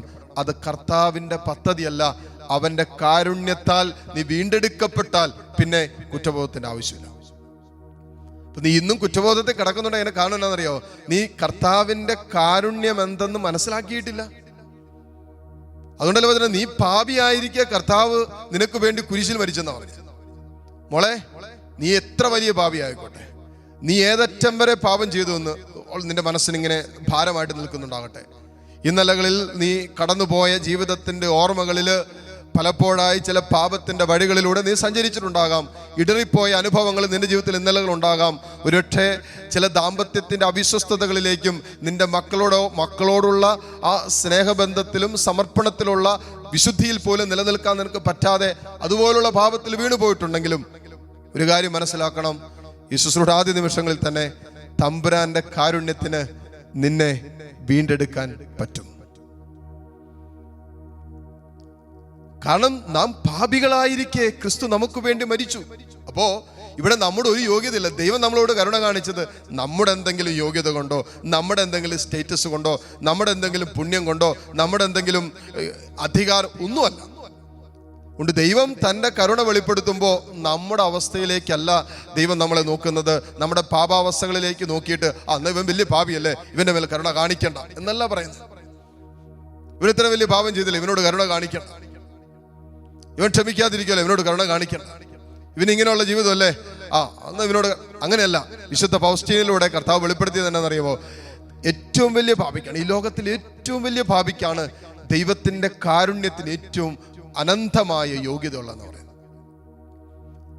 അങ്ങനെ ചിന്തിക്കുമ്പോൾ ഒരുപക്ഷെ ഞാനും നിങ്ങളൊക്കെ തമ്പുരാന്റെ കാരുണ്യത്താൽ വീണ്ടെടുക്കപ്പെട്ടത് കൊണ്ടല്ലേ നമ്മളെന്നും ആത്മീയ ആനന്ദത്തിൽ മുന്നോട്ട് പോകുന്നത്. എത്രയോ ശുശ്രൂഷകർ അച്ഛൻ കഴിഞ്ഞ 11 വർഷത്തെ ശുശ്രൂഷ ജീവിതത്തിൽ കണ്ടുമുട്ടിയിട്ടുണ്ടെന്നറിയാമോ? എത്രയോ പേരെ ശുശ്രൂഷകൾ നയിക്കുന്നവരും ശുശ്രൂഷ ജീവിതത്തിലായിരിക്കുന്നവരും സാധാരണ കുടുംബജീവിതവും മറ്റ് ശുശ്രൂഷകളിലൊന്നും അല്ലാതെ ജീവൻ നയിക്കുന്നവർ എത്രയോ പേര് തമ്പുരാന്റെ കാരുണ്യത്താൽ വീണ്ടെടുക്കപ്പെട്ടിട്ടുണ്ട്. എന്നാൽ ഒരിക്കലും ഒരു വീണ്ടെടുപ്പ് സാധ്യമല്ല എന്ന് ചിന്തിച്ച് കടന്നുപോയ ജീവിതത്തിന്റെ അനുഭവങ്ങളിൽ നിന്ന്, അതുപോലെ ചില പാപത്തിന്റെ വേട്ടയാടലുകൾ ജീവിതത്തെ കുറ്റബോധത്തിലേക്കും നിരാശയിലേക്കും ഒക്കെ തള്ളിയിട്ട് ജീവിതം അതുപോലെ ഒരു സമ്മർദ്ദത്തിൽ ആണ്ടുപോയ അനുഭവങ്ങളിൽ നിന്നും എത്രയോ ജീവിതങ്ങളെ, എത്രയോ യൗവനങ്ങളെ, എത്രയോ ദാമ്പത്യങ്ങളെ തമ്പുരാൻ തൻ്റെ സ്നേഹത്തിൽ പൊതിഞ്ഞ് വീണ്ടെടുത്തിട്ടുണ്ടെന്ന്. ഇന്നും ആ സ്നേഹത്തിലും ആ സമാധാനത്തിലും ആ ആനന്ദത്തിലും ആ കാരുണ്യത്തിലും ജീവിക്കുന്ന എത്രയോ ജീവിതങ്ങൾ അച്ഛൻ കണ്ടിട്ടുണ്ട് കഴിഞ്ഞ ശുശ്രൂഷ ജീവിതത്തിൽ. എന്ന് പറഞ്ഞാൽ എല്ലാ വിശുദ്ധർക്കും, പ്രത്യേകിച്ച് ദൈവത്തിന്റെ അനന്തമായ കാരുണ്യം അനുഭവിച്ച് ഇന്നലകളിൽ പാപത്തിൽ കഴിഞ്ഞിരുന്ന വിശുദ്ധര്, അല്ലെങ്കിൽ പാപത്തിൽ കഴിഞ്ഞിരുന്നവർ വിശുദ്ധരായി മാറിയ നമ്മുടെ സഭയിലുള്ള വിശുദ്ധര് ഒക്കെ നമ്മൾ പഠിപ്പിക്കുന്ന ഒരു കാര്യം എന്നാണെന്നറിയാവോ? മോളെ, ഞങ്ങളെ പാപത്തിൽ നിന്നും കർത്താവ് വീണ്ടെടുത്ത് വിശുദ്ധനും വിശുദ്ധയുമാക്കിയെങ്കിൽ നിന്നെയും കർത്താവിന് വീണ്ടെടുത്ത് അവന്റെ പരിശുദ്ധിയിൽ പങ്കുകാരനാകാനും പങ്കുകാരിയാകാനും കർത്താവിന് സാധിക്കുന്നു. ഹല്ലേലൂയ. അപ്പൊ നമ്മുടെ ആത്മാവ് ഏതവസ്ഥയിലേക്ക്, പാപത്തിന്റെ ഏത് കറ പുരണ്ടാലും യേശുവിന്റെ രക്തത്തിന് നമ്മളെ കഴുകി വെളുപ്പിക്കാൻ പറ്റും. സന്തോഷത്തോടെ പറ ഹല്ലേലൂയ. ഇതല്ലേ സന്തോഷത്തിന്റെ കാരണം? തമ്പുരാന്റെ കരുണയല്ലേ ശരിക്കും നമ്മുടെ ആനന്ദത്തിന്റെ വിഷയം? എനിക്ക് തോന്നുന്നു ദൈവത്തിന്റെ നമ്മൾ ഈ തിരുനാളിനോടനുബന്ധിച്ച് ഈ 4 ദിവസങ്ങൾ കർത്താവിന്റെ കാരുണ്യത്തെ പറ്റി കേൾക്കുമ്പോഴും അവന്റെ കാരുണ്യം ദിവ്യകാരുണ്യത്തിൽ ആരാധനയിലൊക്കെ നമ്മൾ ആഗ്രഹിക്കുമ്പോഴൊക്കെ എനിക്ക് തോന്നുന്നു ഈ 4 ദിവസങ്ങൾ മാത്രമല്ല, ജീവിതം മുഴുവനും ആഘോഷിക്കേണ്ട ഒരു തിരുനാളാണ് ദൈവത്തിന്റെ കരുണ. മക്കൾ, ഒരു ദിവസം ദൈവം തന്റെ കരുണ നിന്റെ മേൽ വെളിപ്പെടുത്തിക്കൊണ്ടിരിക്കുന്ന, നമ്മുടെ കുടുംബങ്ങളുടെ മേലൊക്കെ വെളിപ്പെടുത്തുന്ന ദൈവത്തിന്റെ കാരുണ്യത്തിന്റെ കരം കർത്താവ് പിൻവലിച്ചാൽ എന്തായിരിക്കും നമ്മുടെ അവസ്ഥ? ഒരൊറ്റ നിമിഷം കർത്താവ് നമ്മളോട് കരുണ കാണിക്കാൻ മറന്നുപോയാൽ, മറന്നു പോകില്ല, അങ്ങനെ ഒന്ന് വിചാരിക്കുക, മറന്നുപോയാൽ എന്തായിരിക്കും നമ്മുടെയൊക്കെ ജീവിതത്തിന്റെ അവസ്ഥ? എന്ന് പറഞ്ഞാൽ എല്ലാ ദിവസവും, എനിക്കൊന്ന് 365 ദിവസവും ആഘോഷിക്കപ്പെടേണ്ട വിഷയമാണ് തമ്പുരാന്റെ കാരുണ്യം. ഉറക്കെ പറഞ്ഞേ ഹല്ലേലൂയ. 365 ദിവസവും പ്രഘോഷിക്കപ്പെടേണ്ടതും ആഘോഷിക്കപ്പെടേണ്ടതുമായ വിഷയമാണ് ദൈവത്തിന്റെ കരുണ. കാരണം ആ കാരുണ്യത്തിലാണ് നമ്മൾ നിലനിൽക്കുന്നത്. പിതാവായ ദൈവത്തിന്റെ അനന്തമായ കാരുണ്യം തന്നെയായ യേശു അവന്റെ പരിശുദ്ധ രക്തം കാൽവരിയിൽ എന്റെയും നിങ്ങളുടെയും പാപമോചനത്തിനായി ചിന്തി നമ്മളെ പാപത്തിന്റെ അടിമത്തത്തിൽ നിന്നും സ്വർഗത്തിന്റെ അവകാശികളാക്കി വീണ്ടെടുത്തു എന്നുള്ള വീണ്ടെടുപ്പിന്റെ രഹസ്യമാണ് ദൈവത്തിന്റെ കരുണ. ഇത് അനുഭവിച്ചാലല്ലേ മക്കളെ നമുക്കൊരു വീണ്ടെടുപ്പ് സാധ്യമാണെന്ന് വിശ്വസിക്കാൻ പറ്റും. ഏതവസ്ഥയിൽ കിടക്കുന്ന ഒരു ജീവിതത്തിനും കർത്താവിന് വീണ്ടെടുക്കാൻ പറ്റുമെന്ന്, ദൈവത്തിന്റെ കാരുണ്യത്തിന് വീണ്ടെടുക്കാൻ പറ്റുമെന്ന് വിശ്വസിക്കുന്നിടത്തും അത് മനസ്സിലാക്കുന്നിടത്തും അത് ഹൃദയത്തിൽ അംഗീകരിച്ച് ഏറ്റുപറയുന്നിടത്താണ് ദൈവത്തിന്റെ കരുണ അനുഭവിക്കാൻ പറ്റുക. ഞാൻ ഓർക്കുകയാണ്, എനിക്കൊന്നൊരു 4-5 വർഷങ്ങൾക്ക് മുമ്പെങ്കിലായിരിക്കണം, കാരിസ്മാനില് ഒരു കുടുംബം ധ്യാനത്തിന് വന്ന, കോട്ടയത്ത് നിന്ന് അപ്പുറത്തേക്ക് അങ്ങോട്ട് പോകുന്ന ചങ്ങനാശ്ശേരിക്ക് പോകുന്ന ആ ഏരിയയിൽ എവിടെയാണ് അവരുടെ ഭവനം, അവിടെ വീട്. അപ്പോൾ വന്നപ്പോൾ അമ്മയുണ്ട്, അപ്പനുണ്ട്, ഒരു ഭാര്യ, ഭർത്താവ്, 2 കുഞ്ഞുങ്ങൾ, ഇത്രയും പേരാണ് ധ്യാനത്തിന് വന്നിരിക്കുന്നത്. അപ്പോൾ ധ്യാനത്തിന്റെ ഭാഗമായിട്ട് തീർച്ചയായിട്ടും അച്ഛന്മാരെയൊക്കെ കണ്ടൊക്കെ പ്രാർത്ഥിക്കാനായിട്ട് ഇവർ വരും. അങ്ങനെ പ്രാർത്ഥിക്കാനായിട്ട് പിന്നെ ആരുടെ അടുത്ത് വേണമെങ്കിലും പോയി പ്രാർത്ഥിക്കാൻ ഞങ്ങൾ 3-4 വൈദികർ അവിടെയുണ്ട്, ശുശ്രൂഷകൾക്ക് നേതൃത്വം കൊടുക്കുന്ന ധ്യാനങ്ങൾക്ക്. അപ്പോൾ അങ്ങനെ ഇവരുടെ ടേൺ വന്നപ്പോൾ ഇവർ എൻ്റെ അടുത്ത് വന്നു ഇത്രയും പേര് ഒരുമിച്ച് വന്നപ്പോൾ ഞാൻ ചോദിച്ചു, സാധാരണ വിടുതൽ പ്രാർത്ഥനയ്ക്ക് വേണ്ടിയിട്ടാണ് വൈദികൻ്റെ അടുത്ത് വരുന്നത്. ഇങ്ങനെ 3-ാമത്തെ ദിവസം ധ്യാനത്തിൻ്റെ 3-ാമത്തെ ദിവസം ഒരു ഡെലിവറൻസ് പ്രയർ ഉണ്ട്. ഏത് മേഖലയിലാണോ തിന്മ ഇങ്ങനെ അധികാരമെടുത്ത് വെച്ചിരിക്കുന്നത്, അത് വ്യക്തി ജീവിതത്തിൻ്റെ കുടുംബത്തിൻ്റെയൊക്കെ എത്ര ശ്രമിച്ചിട്ടും എത്ര ആഗ്രഹിച്ചിട്ടും പുറത്തു വരാൻ പറ്റാത്തതും അനുഗ്രഹം പ്രാപിക്കാൻ പറ്റാത്ത രീതിയിൽ തിന്മ കെട്ടിവെച്ചിരിക്കുന്ന ചില ജീവിതത്തിൻ്റെ അവസ്ഥകളുണ്ടാകും. ബന്ധിക്കപ്പെട്ട് ചിലർ അച്ഛാ എന്നാ ചെയ്താലും ശരിയാവില്ല, അച്ഛാ എവിടെ ചെന്നോട്ടാലും നഷ്ടം വെച്ച, എവിടെ ചെന്നോട്ടാലും പരാജയം വെച്ച, ഒരു വിധത്തിൽ മുന്നോട്ട് പോകുമ്പോൾ എപ്പോഴും പ്രശ്നം, എപ്പോഴും കലഹം, ഇപ്പോഴും രോഗം, അങ്ങനെ എപ്പോഴും അപകടങ്ങൾ, അപകട മരണങ്ങൾ, അങ്ങനെ എന്തൊക്കെയോ ഒരു തിന്മ കുടുംബത്തിലുണ്ട് എന്ന് തോന്നുന്ന ചില ജീവിതത്തിന് അനുഭവങ്ങളിലൂടെ കടന്നു പോകുന്നവരുണ്ട്. അപ്പോൾ അവർക്ക് വേണ്ടി ഒരു ഡെലിവറൻസ് പ്രയർ. ചിലപ്പോൾ ചില പാപത്തിൻ്റെ അടിമത്തങ്ങളാകാം, ഉപേക്ഷിക്കാൻ പറ്റുന്നില്ല. ചില ദുശീലങ്ങളാകാം, നിർത്താൻ പറ്റുന്നില്ല. ചില അവിശുദ്ധ ബന്ധങ്ങളാകാം, ഒരു വിധത്തിലും ഉപേക്ഷിക്കാൻ പറ്റില്ല. അങ്ങനെ ചില കെട്ടപ്പെട്ട അവസ്ഥകളുണ്ടാകും. അപ്പോൾ അതൊക്കെ ഒരു ഡെലിവറൻസ് പ്രയർ സഭയുടെ അധികാരം ഉപയോഗിച്ച് യേശുവിൻ്റെ രക്തത്താലുള്ള ഒരു ഡെലിവറൻസ് പ്രയർ വൈദികരിൽ നിന്ന് സ്വീകരിക്കാനായിട്ടൊരു സമയമുണ്ട് അവസാന ദിവസം. അപ്പം അങ്ങനെ വന്നപ്പോൾ ഈ കുടുംബം മുഴുവനോടി വന്നപ്പോൾ ഞാൻ ചോദിച്ചു, എല്ലാവരോടെയും വന്നാൽ എങ്ങനെ, ഓരോരുത്തർ വന്ന് അവരവരുടെ വിഷയം പറഞ്ഞാൽ പ്രാർത്ഥിക്കാൻ എളുപ്പമാണല്ലോ എന്ന് പറഞ്ഞു. അങ്ങനെ പറഞ്ഞപ്പോൾ അച്ഛാ ഇല്ല അച്ഛാ, ഒരു വിഷയം പങ്കുവയ്ക്കാനും കൂടിയാണെന്ന് പറഞ്ഞ് ഒരു സീരിയസ് ആയിട്ടുള്ള വിഷയമുണ്ട്, പറയാനും പങ്കുവയ്ക്കാനും കൂടിയാണ് വന്നതെന്ന് പറഞ്ഞു. അപ്പോൾ ഞാൻ പറഞ്ഞു എന്നാൽ വാതിലൊന്ന് ചാരിയേക്കാൻ പറഞ്ഞു. അങ്ങനെ ഒരു വാതിലൊക്കെ ചാരി അവരിരുന്ന് പങ്കുവെച്ചൊരു വിഷയം. എൻ്റെ ശുശ്രൂഷ ജീവിതത്തിൽ ഒത്തിരി ഇങ്ങനെ തമ്പുരാൻ്റെ കാരുണ്യം നമ്മൾ അനുഭവിച്ചാൽ എത്രമാത്രം നമ്മുടെ ജീവിതങ്ങളെ വീണ്ടെടുക്കാൻ പറ്റും എന്നുള്ള വലിയൊരു തിരിച്ചറിവ് കിട്ടിയൊരു ദിവസം കൂടിയായിരുന്നു. അപ്പോൾ ഇങ്ങനെ അപ്പനും അമ്മയുണ്ട്, ഭർത്താവ് അവിടെ ഇരിപ്പുണ്ട്, ഭാര്യ അവിടെ ഇരിപ്പുണ്ട്. ഭർത്താവാണ് സംസാരിക്കാൻ തുടങ്ങിയത്. പിള്ളേരൊക്കെ അവിടെ ഇരിപ്പുണ്ട്, അപ്പനും അമ്മയും മിണ്ടാതിരിപ്പുണ്ട്, ഭാര്യ മിണ്ടാതിരിപ്പുണ്ട്. എല്ലാം വളരെ ശാന്തമായിട്ടിരിക്കും, വലിയ സംസാരങ്ങളൊന്നുമില്ല. ഭർത്താവ് പറയാൻ തുടങ്ങിയതുണ്ട്, അച്ഛാ എൻ്റെ ജീവിത പങ്കാളി എന്നോട് കാണിച്ച കാരുണ്യമാണ് എൻ്റെ ഈ ജീവിതം. പറയാണ് ഇങ്ങനെ ഒരു ഒത്തിരി അമിത വൈകാരികത ഒന്നും പ്രകടിപ്പിക്കുന്നില്ലെങ്കിലും ചങ്കി എന്ന് പറയുന്ന പോലെ പുള്ളി പറയുവാണ്, വളരെ വളരെ സോഫ്റ്റ് ആയിട്ടുള്ള വോയിസ്. അച്ഛാ എൻ്റെ ജീവിത പങ്കാളി എന്നോട് കാണിച്ച കാരുണ്യമാണ് അച്ഛാ ഈ ജീവിതം. എനിക്കൊരു യോഗ്യതയില്ല അച്ഛാ, ഇപ്പം അറിയാം ഈ ജീവിത പങ്കാളിയുടെ മുമ്പിലോ എൻ്റെ മാതാപിതാക്കളുടെ മുമ്പിൽ ഈ കുഞ്ഞുങ്ങളുടെ മുമ്പിലോ നിൽക്കാനുള്ള ഒരു യോഗ്യത എനിക്കില്ല, എനിക്കറിയാം. പക്ഷേ എൻ്റെ ജീവിത പങ്കാളി എന്നോട് കാണിച്ച കാരുണ്യമാണ് അച്ഛാ ഈ ജീവിതം എന്ന് പറഞ്ഞ്. അപ്പം ഞാൻ ചോദിച്ചു, അങ്ങനെയാണ് ഈ സംഭാഷണത്തിൽ തുടക്കമിടുന്നതും വിഷയങ്ങളുടെ ഗൗരവമൊക്കെ എനിക്ക് മനസ്സിലാകുന്നതും. ഇതാണ് വിവാഹം കഴിഞ്ഞ് 2 പിള്ളേരും ഉണ്ട്. പക്ഷേ പുള്ളി സ്വന്തം ഇടവകയിൽ തന്നെയുള്ള വേറൊരു സ്ത്രീയുമായിട്ട്, വിവാഹം കഴിഞ്ഞൊരു സ്ത്രീയുമായിട്ട് ഒരു റിലേഷൻഷിപ്പ്, അങ്ങനെ ആ വീടുകളിൽ പോകുമായിരുന്നു. പുള്ളി വിദേശത്തെങ്ങാണ്ടാണ്, ഭർത്താവ് വിദേശത്തെങ്ങാണ്ടാണ്. അപ്പോൾ അവിടെ അവളുടെ അപ്പനും ആങ്ങളെയൊക്കെ ഉണ്ട്. പക്ഷെ അങ്ങനെ അവരാരും ഇല്ലാത്തൊരു സമയം നോക്കിയാണ് പലപ്പോഴൊക്കെ പൊയ്ക്കൊണ്ടിരുന്നത്. അങ്ങനെ ഒരു അവിശുദ്ധമായ ബന്ധം പുലർത്തിക്കൊണ്ടിരുന്നതാണ്. പക്ഷെ ഒരു ദിവസം ഈ സഹോദരിയുടെ ആങ്ങളെ പിടിച്ചു, നമ്മൾ കയ്യോടെ പിടിച്ചു എന്ന് പറയാൻ. ഞാൻ ആലോചിക്കാൻ, നമ്മളൊക്കെ പാപം ചെയ്തുകൊണ്ടിരുന്നത് കയ്യോടെ പിടിക്കപ്പെട്ടിരുന്നെങ്കിൽ.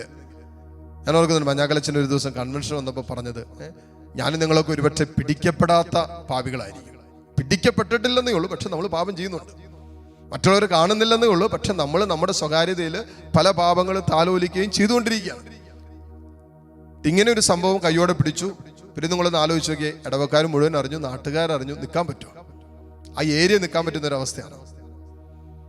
പുള്ളിക്ക് വീട്ടിലേക്ക് വരാൻ പോലും പറ്റുന്നില്ല. അതായത് അവിടെ നിന്ന് അവർ പിടിച്ചു, അവൾ വലിച്ച് ഇഴച്ച് വണ്ടിയിലൊക്കെ ഇട്ട് തല്ലി കൊണ്ടുവന്ന് ഇവരെ വീട്ടുമുറ്റത്ത് കൊണ്ടുവന്ന് ഇവരെ കോളിംബെല്ലടിച്ച് വീട്ടുകാരെഴുന്നേൽപ്പിച്ചു. അപ്പനും അമ്മയും ഭാര്യ ഇറങ്ങി, കുഞ്ഞുങ്ങളൊക്കെ ആയിട്ട് ഇറങ്ങി വന്നപ്പോൾ സ്വന്തം ഭർത്താവിനെ ഒന്ന് ആലോചിച്ച് നോക്കി, ആ അവസ്ഥ ഒന്ന് ചിന്തിക്കാൻ പോലും പറ്റുന്നില്ല.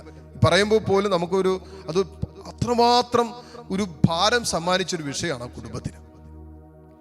ഇപ്പൊ ഭാര്യയുടെ അവസ്ഥ എന്ന് വെച്ചാൽ, ഇന്നോളം എന്നോട് വിശ്വസ്തനായിരുന്നു എന്ന് വിചാരിച്ച് കൂടെ താമസിച്ചു കൊണ്ടിരുന്ന ഭാര്യയുടെ അവസ്ഥ നിങ്ങളൊന്ന് ആലോചിച്ച് നോക്കി. എത്രമാത്രം ഹൃദയം തകർന്നിട്ട്, എത്രമാത്രം മനസ്സ് മുറിഞ്ഞിട്ടുണ്ടാകും. എന്തെല്ലാം കാര്യങ്ങൾ മനസ്സുകൊണ്ട് ചിന്തിച്ചാൽ എന്നാ എല്ലാം അങ്ങോട്ട് അവസാനിപ്പിച്ചേക്ക്, എന്തിന് ഇയാളുടെ എന്നെ വഞ്ചിച്ച് എന്നെ ചതിച്ച ഇയാൾ ഇനി എന്ന് എത്രയോ പേര് ഇങ്ങനെ ചെറിയൊരു ഇൻസിഡന്റ് കേട്ടതിന്റെ വെളിച്ചത്തിൽ ഡൈവേഴ്സിലേക്ക് എത്തിയ എത്ര കുടുംബങ്ങളുണ്ട്. എല്ലാം ഉപേക്ഷിച്ച് എത്രയോ കുടുംബങ്ങളുണ്ട്.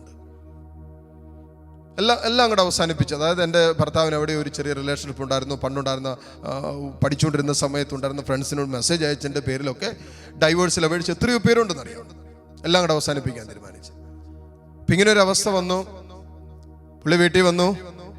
ആ ഒരു അരങ്ങ അവസ്ഥ കണ്ടു കഴിഞ്ഞപ്പോൾ പുള്ളി പെട്ടെന്ന് വീട്ടിൽ നിന്ന് അങ്ങോട്ട് ഇറങ്ങിപ്പോയി. വീട്ടിൽ നിന്ന് ഇറങ്ങിപ്പോയി. വീട്ടിൽ നിൽക്കാൻ പറ്റില്ല. എങ്ങനെ വീട്ടിൽ നിൽക്കുന്നു? ഭാര്യയുടെ മുഖത്ത് നോക്കാൻ പറ്റുന്നില്ല, ഭാര്യയുടെ പേരൻസിൻ്റെ മുഖത്ത്, അല്ല ഈ സഹോദരൻ്റെ മാതാപിതാക്കളുടെ മുഖത്ത് നോക്കാൻ പറ്റുന്നില്ല, കുഞ്ഞുങ്ങളുടെ മുഖത്ത് ഒട്ടും നോക്കാൻ പറ്റുന്നില്ല.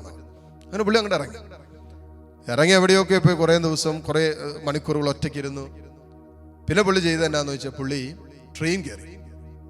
വെറുതെ കൊണ്ടല്ല, നാട്ടിൽ കടന്നു മരിക്കാൻ പുള്ളി ആഗ്രഹിക്കുന്നില്ല. അതുകൊണ്ട് കേരളത്തിന് പുറത്തേക്ക് എവിടെയെങ്കിലും പോകാമെന്ന് വിചാരിച്ച് തമിഴ്നാട് വഴി പോകുന്ന ഏതൊരു ട്രെയിൻ പഠിച്ച് കയറി. അങ്ങനെ കയറി മുന്നോട്ട് പോവാണ്. പോകുന്ന സമയത്ത് ഭാര്യ വീട്ടിലുണ്ട്. ഇത്രയൊക്കെ ചെയ്തിട്ടും ഇത്രയൊക്കെ കാണിച്ചിട്ടും ഭാര്യ ഒരു വാക്കുകൊണ്ട് പോലും ഭർത്താവിനെ വേദനിപ്പിച്ചിട്ടില്ല, പറഞ്ഞിട്ടില്ല, ഒന്നും സംസാരിച്ചിട്ടില്ല. അതേക്കുറിച്ച് വേറെ സംസാരം പോലും ഉണ്ടായിട്ടില്ല. പക്ഷെ തീർച്ചയായിട്ടും ഉള്ളുരുകി ഭാര്യ ഒത്തിരി പ്രാർത്ഥിക്കുന്നുണ്ടാകാം. കടന്നു പോകുന്നൊരു സംഘർഷത്തെ അതിജീവിക്കാനുള്ളൊരു പരിശ്രമം അവളുടെ ഭാഗത്ത് സംഭവിക്കുന്നുണ്ടാകും. അങ്ങനെ പോയിക്കൊണ്ടിരിക്കുന്ന സമയത്താണ് ഒരു ഫോൺ കോൾ ഇവളുടെ മൊബൈലിലേക്ക് വരുന്നത്. ഒരു സിസ്റ്ററാണ് വിളിക്കുന്നത്. പിള്ളേരുടെ ഇടയ്ക്കൊക്കെ ഒരുമിച്ച് പ്രാർത്ഥിച്ചുകൊണ്ടിരുന്ന ഒരു സിസ്റ്ററാണ് ഫോൺ വഴി വിളിച്ചിട്ട് ചോദിച്ചു, എടി അവിടെ എന്തെങ്കിലും പ്രശ്നമുണ്ടോ എന്ന് ചോദിച്ചു. അപ്പോൾ ഇത് ഒരു വിഷയം പറയാൻ പറ്റിയല്ലോ. അവിടെ അങ്ങനെ പ്രശ്നങ്ങളൊന്നുമില്ല. ഭർത്താവ് എന്തേ? സിസ്റ്റർ ചോദിക്കുന്ന ഒരു മെസ്സേജ് പോലെ ചോദിക്കുകയാണ്, നിന്റെ ഭർത്താവ് എന്തേ? അപ്പോഴേക്കും പുറത്തോട്ട് എവിടെ പോയല്ലോ എന്ന് പറഞ്ഞു. അപ്പോഴേക്കും സിസ്റ്റർ പറഞ്ഞാണ്, ആ പോക്ക് ഒരു മരണത്തിലേക്കുള്ള പോക്കാണെന്നാണ് ദൈവത്തിൻ്റെ ആത്മാവ് പറയുന്നത്. വിളിക്കാൻ പറഞ്ഞു, നീ വിളിച്ചിട്ട് തിരിച്ചു വരാൻ പറയാൻ പറഞ്ഞു. ഒരു ട്രെയിനിൽ യാത്ര ചെയ്യുന്ന പോലെ കാണുന്നതെന്ന് പറഞ്ഞു. സിസ്റ്റർ ഒരു മെസ്സേജ് എടുക്കുന്നതായിരിക്കും, അതുകൊണ്ടായിരിക്കും അത്രയും കൃത്യമായിട്ടൊക്കെ ഒരു സന്ദേശം കിട്ടിയിട്ട് വിളിക്കുന്ന പോലെയാണ് സിസ്റ്റർ വിളിച്ചത്. അപ്പോൾ ഈ സഹോദരിക്ക് വിളിച്ചിങ്ങനെ ചെറുതായിട്ട് ചില വിഷയങ്ങൾ പെട്ടെന്ന് ഇങ്ങനെ ഇത്രയും മെസ്സേജ് കിട്ടിയപ്പോൾ ഈ സഹോദരി പറഞ്ഞു കഴിഞ്ഞപ്പോൾ തന്നെ ഫോൺ വെച്ച് സിസ്റ്റർ ഫോൺ വെച്ച് കഴിഞ്ഞാൽ പ്രാർത്ഥിക്കാൻ പറഞ്ഞു. നന്നായിട്ട് പ്രാർത്ഥിക്കണം. ഈ സഹോദരി, അതായത് ഈ ഭാര്യ ഭർത്താവിന് ഫോൺ വിളിക്കുക. ഫോൺ വിളിച്ചപ്പോൾ കേരളത്തിൻ്റെ ബോർഡർ അങ്ങോട്ട് തീരാറായി. എടുക്കുന്നില്ലായിരുന്നു ആദ്യം, പിന്നെ സഹോദരൻ എടുത്തു. കാരണം മരിക്കാൻ വേണ്ടി തയ്യാറായിട്ട് പോകുന്നു. ഈ സഹോദരി ഫോണിലൂടെ പറഞ്ഞ ഒറ്റ കാര്യമുള്ളൂ, എനിക്കും എൻ്റെ കുഞ്ഞുങ്ങൾക്ക് അപ്പനെയും എനിക്ക് എൻ്റെ ജീവിത പങ്കാളിയും വേണം. എന്തെല്ലാം ഏത് അറ്റം വരെ പാപം ചെയ്തു കടന്നുപോയി, എന്നോട് അവിശ്വസ്ത കാണിച്ചു, ഇതെല്ലാം ശരിയാണ്, ഇതെല്ലാം ഞാൻ മനസ്സിലാക്കുന്നു, ഞാൻ ക്ഷമിക്കാൻ തയ്യാറാണ്. എൻ്റെ കുഞ്ഞുങ്ങൾക്ക് അപ്പനെ വേണം, എനിക്കൊരു ജീവിത പങ്കാളി വേണം. അതുകൊണ്ട് എവിടെയാണെങ്കിലും ഇപ്പൊ തന്നെ തിരിച്ചു വരാൻ പറഞ്ഞു. എന്ത് സംഭവിച്ചോട്ടെ, നമുക്കതിനെന്താന്ന് വെച്ചാൽ ചെയ്യാം, പക്ഷേ ഇപ്പൊ തിരിച്ചു വരണം. ആലോചിച്ച് നോക്കിയേ, മരണം മുന്നിൽ കണ്ടുകൊണ്ട് മുന്നോട്ട് പോകും. വെച്ചാൽ ഞാൻ ആ ഫോൺ എടുത്തില്ലായിരുന്നു, തീർച്ചയായിട്ടും ഞാൻ മരിച്ചേനെ. അതുകൊണ്ട് പ്രാവശ്യം ഞാൻ എടുത്തില്ല. പിന്നെ നിങ്ങൾ പറയില്ലേ, ഒരു ആത്മാവിന്റെ പ്രചോദനം പോലെയൊക്കെ ഫോൺ എടുത്തു. അങ്ങനെ തിരിച്ച് വീട്ടിലേക്ക് വന്നു. തീർച്ചയായിട്ടും അവരവിടെ നിന്ന് സ്ഥലം മാറി. അവർക്ക് അവിടെ താമസിക്കാൻ പറ്റുന്ന ഒരു അന്തരീക്ഷമല്ലല്ലോ. ഒരു വീടും സ്ഥലമൊക്കെ വിറ്റ് വേറെ വാടക വീട്ടിലേക്കൊക്കെ വേറൊരു സ്ഥലത്തേക്ക് തന്നെ, അവരറിയാത്ത ഒരു സ്ഥലത്തേക്ക് തന്നെ അവർ മാറി താമസിക്കേണ്ടി വന്നു. പക്ഷേ ഈ വന്നപ്പോൾ പറഞ്ഞൊരു കാര്യമാണ്, ഡച്ചാ ഇങ്ങനെ മുമ്പിൽ നിൽക്കുക എന്നിട്ട് പറയും. ഇതിങ്ങനെ പറയാൻ തുടങ്ങിയപ്പോഴേ പുള്ളിയുടെ കണ്ണ് നിറഞ്ഞൊഴുകാൻ തുടങ്ങി. പുള്ളി പിന്നെ വികാരഭരിതനായിട്ട് പിന്നെ സംസാരിക്കും. അച്ഛൻ അറിയാവോ, ഞാനിപ്പോൾ ഇവിടെ നിൽക്കുന്നത് എൻ്റെ ഈ ഭാര്യ കാരണം അവളുടെ കാല് കഴുകി വെള്ളം കുടിക്കുന്ന അച്ഛനെന്ന് പറഞ്ഞു. ഇവളെന്നോട് കാണിച്ച കാരുണ്യമാണ് എൻ്റെ ജീവിതമെന്ന്. നോക്കിക്കേ, ഒരു മനുഷ്യൻ മറ്റൊരു മനുഷ്യനോട് കരുണ കാണിച്ചപ്പോ ഒരു പുതുജീവൻ അവിടെ നടന്നെങ്കിൽ, ഒരു പുതുജീവന്റെ അനുഭവം സ്വന്തമാക്കാൻ പറ്റെങ്കിൽ, ഒരു ഭാര്യ ഭർത്താവിനോട് കരുണ കാണിച്ചപ്പോ, അതായത് അർഹിക്കാത്ത സ്നേഹം നൽകി. ഭർത്താവ് അർഹിക്കുന്നതല്ല, വേറെ വല്ല ഭാര്യമാരായിരുന്നെങ്കിൽ, നിങ്ങളായിരുന്നെങ്കിൽ, എന്നെ ശ്രവിക്കുന്ന ഭാര്യമാരത്തുണ്ടല്ലോ, നിങ്ങളുടെ ഭർത്താക്കന്മാരാണ് ഇങ്ങനെ ഒരു അവസ്ഥയിലൂടെ കടന്നുപോയതെങ്കിൽ നിങ്ങൾ എങ്ങനെ പ്രതികരിക്കുമായിരുന്നു? കേൾക്കാനൊക്കെ എന്ത് സുഖമാണെന്നറിയാമോ, ഇത് ശ്രവിക്കാനൊക്കെ എന്ത് രസമാണെന്നറിയാം. പക്ഷേ ഒരു ജീവിതത്തിന്റെ അനുഭവത്തിലേക്ക് വരുമ്പോഴാണ് ഇതൊക്കെ ഭാരമായിട്ടും ഇതൊക്കെ ബുദ്ധിമുട്ടായിട്ടും സുവിശേഷം നമുക്ക് ഭാരമായിട്ട് അനുഭവപ്പെടുന്നത്.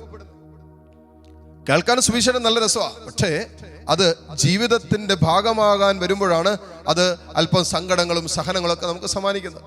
ഈ സഹോദരി പറഞ്ഞു, അച്ഛാ എനിക്ക് വേറെ ഒന്നും ചിന്തിക്കാനില്ലായിരുന്നു. ഈശ്വർ പറഞ്ഞു, അച്ഛാ ഞാനും കൂടി ഇയാൾ ഉപേക്ഷിച്ചിരുന്നെങ്കിൽ പിന്നെ ആര് ഇയാളെ നേടും? അച്ഛൻ ഞാനും കൂടി ഇയാളെ കൈവിട്ടിരുന്നെങ്കിൽ പുള്ളി പിന്നെ എവിടെ പോകും? അത് ഓർത്തട്ടാ. നോക്കിക്കേ മക്കളെ, ഒരു ഭാര്യ ഭർത്താവിനോട് കരുണ കാണിച്ചപ്പോ ഭർത്താവിൽ ഒരു ജീവൻ നിറഞ്ഞെങ്കിൽ, ഒരു വീണ്ടെടുപ്പ് സംഭവിച്ചെങ്കിൽ, വീണ്ടും ജീവിക്കാനുള്ള തീരുമാനമെടുത്തെങ്കിൽ, നഷ്ടപ്പെട്ടതൊക്കെ തിരിച്ചു പിടിക്കാൻ പറ്റുമെന്നുള്ളൊരു ബോധ്യം കിട്ടിയെങ്കിൽ, പിതാവായ ദൈവം പുത്രനിലൂടെ ലോകത്തോട് മുഴുവൻ കാണിച്ച അവന്റെ കാരുണ്യം എന്റെയും നിങ്ങളുടെയും ജീവൻ തന്നെയല്ലേ? നമ്മളിന്നും ജീവിച്ചിരിക്കുന്നത് അവന്റെ കരുണയാലല്ലേ? ആ ദൈവം നമ്മോട് കാണിച്ച കാരുണ്യം കൊണ്ടല്ലേ നമ്മൾ ഇന്നും ജീവിച്ചിരിക്കുന്നത്. ഒരു ഭാര്യ ഭർത്താവിനോട് കരുണ കാണിച്ചപ്പോൾ ഭർത്താവ് ജീവിച്ചിരിക്കാൻ കാരണമായെങ്കിൽ അതിനൊന്ന് ആത്മീയാർത്ഥത്തിൽ ഒന്നെടുത്ത് നോക്കിയേ. ദൈവം എന്നോടും നിങ്ങളോടും കരുണ കാണിച്ചത് കൊണ്ടല്ലേ ഞാൻ നിങ്ങളിന്ന് ജീവിച്ചിരിക്കുന്നത്. എത്രമാത്രം നന്ദി പറഞ്ഞാല് ഈ ജീവിതം കൊണ്ട് എത്രമാത്രം നന്ദി പറഞ്ഞാല് നമ്മൾ സ്വീകരിച്ച കാരുണ്യത്തിന് പകരമാകും. ഓരോ നിമിഷവും തമ്പുരാന്റെ കാരുണ്യം അനുഭവിക്കുന്നവരല്ലേ നമ്മൾ? ഓരോ നിമിഷവും അവന്റെ സ്നേഹം അനുഭവിക്കുന്നവരല്ലേ നമ്മൾ? ഏത് പാപത്തിന്റെ അവസ്ഥകളിൽ നിന്നും തമ്പുരാൻ നമ്മളിങ്ങനെ കയ്യിലെടുത്ത്, ലൂക്കാ 15-ാം അധ്യായത്തിൽ നമ്മൾ വായിക്കുന്നത്, ധൂർത്തപുത്രൻ പന്നിക്കുട്ടി കിടക്കുക. നിങ്ങളൊന്ന് ആലോചിച്ച് നോക്കിയ, ധൂർത്തപുത്രൻ തിരിച്ചു വന്ന് ആ അപ്പന്റെ അടുത്തേക്ക് വന്നപ്പോ തീർച്ചയായിട്ടും പന്നിക്കുട്ടി കിടന്നിട്ട് തിരിച്ചു വന്നവന് പന്നിയുടെ സ്മെല്ലല്ലേ ഉണ്ടാകുക? പന്നിക്കൂടിന്റെ സ്മെല്ലുണ്ടാകില്ലേ? അഴിക്കൽ വീണവന്റെ ആശുദ്ധിയുടെ സ്മെല്ലവന്റെ മേലില്ലേ? ഇതെല്ലാം ഉണ്ടായിരുന്നിട്ടും അപ്പന്റെ സ്നേഹത്തിൽ നകന്നാണ് അവൻ പോയെന്നും തൻ്റെ പിതൃസ്വത്ത് മേടിച്ചിട്ട് ഇറങ്ങിപ്പോയവനാണെന്നും അവൻ കൊള്ളരുതാത്ത വഴികളിലൂടെ കടന്നുപോയെന്നും അവൻ പോയ വഴികളെല്ലാം പാപത്തിന്റെ വഴികളാണെന്ന് അറിയാമായിരുന്നിട്ടും വചനം പറയാണ്, അപ്പൻ ദൂരെ വെച്ച് തന്നെ അവനെ കണ്ടിട്ട് ഓടിച്ചെന്ന് അവനെ മാറോട് ചേർത്ത് പിടിച്ച് കെട്ടിപ്പിടിച്ച് ചുംബിച്ചു. എന്നിട്ട് എന്താ ചെയ്തെന്നറിയാവോ? അവന് നഷ്ടപ്പെട്ടതൊക്കെ അപ്പൻ തിരിച്ചു നൽകി. ഇതാണ് ദൈവത്തിന്റെ കരുണ. നിനക്ക് നഷ്ടപ്പെട്ടതൊക്കെ തിരിച്ചു തരുന്നതാണ് ദൈവത്തിന്റെ കരുണ. എന്തെല്ലാം നിന്റെ ജീവിതത്തിൽ നഷ്ടപ്പെട്ടു പോയോ മക്കളെ, തമ്പുരാന്റെ കാരുണ്യത്തിന് വീണ്ടെടുക്കാൻ പറ്റാത്ത വിധത്തിൽ നീ അകന്നു പോയിട്ടില്ല.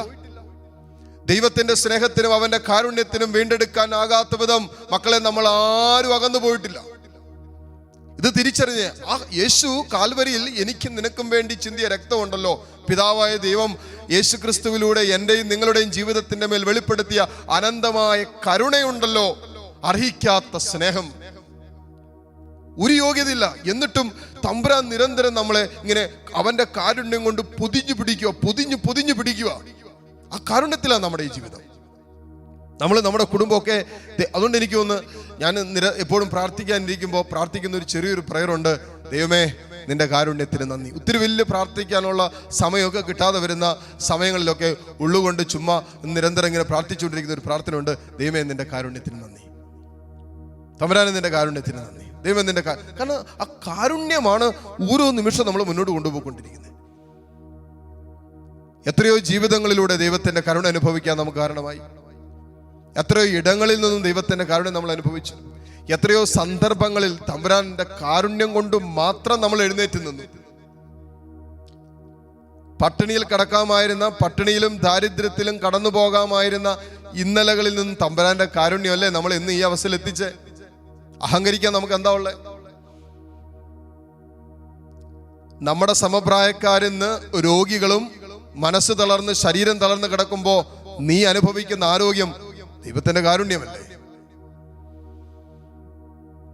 പട്ടിണിയിലും ദാരിദ്ര്യത്തിലും കടക്കണിയിലും ആയിരിക്കുന്ന അനേകരും മനോവേദയിലും സങ്കടത്തിലൊക്കെ കടന്നുപോകുന്ന നിന്റെ കൺമുമ്പിൽ കാണുമ്പോ നിനക്ക് 1 രൂപയുടെ കടവില്ലാതെ നീ മുന്നോട്ട് പോകുന്നുണ്ടോ?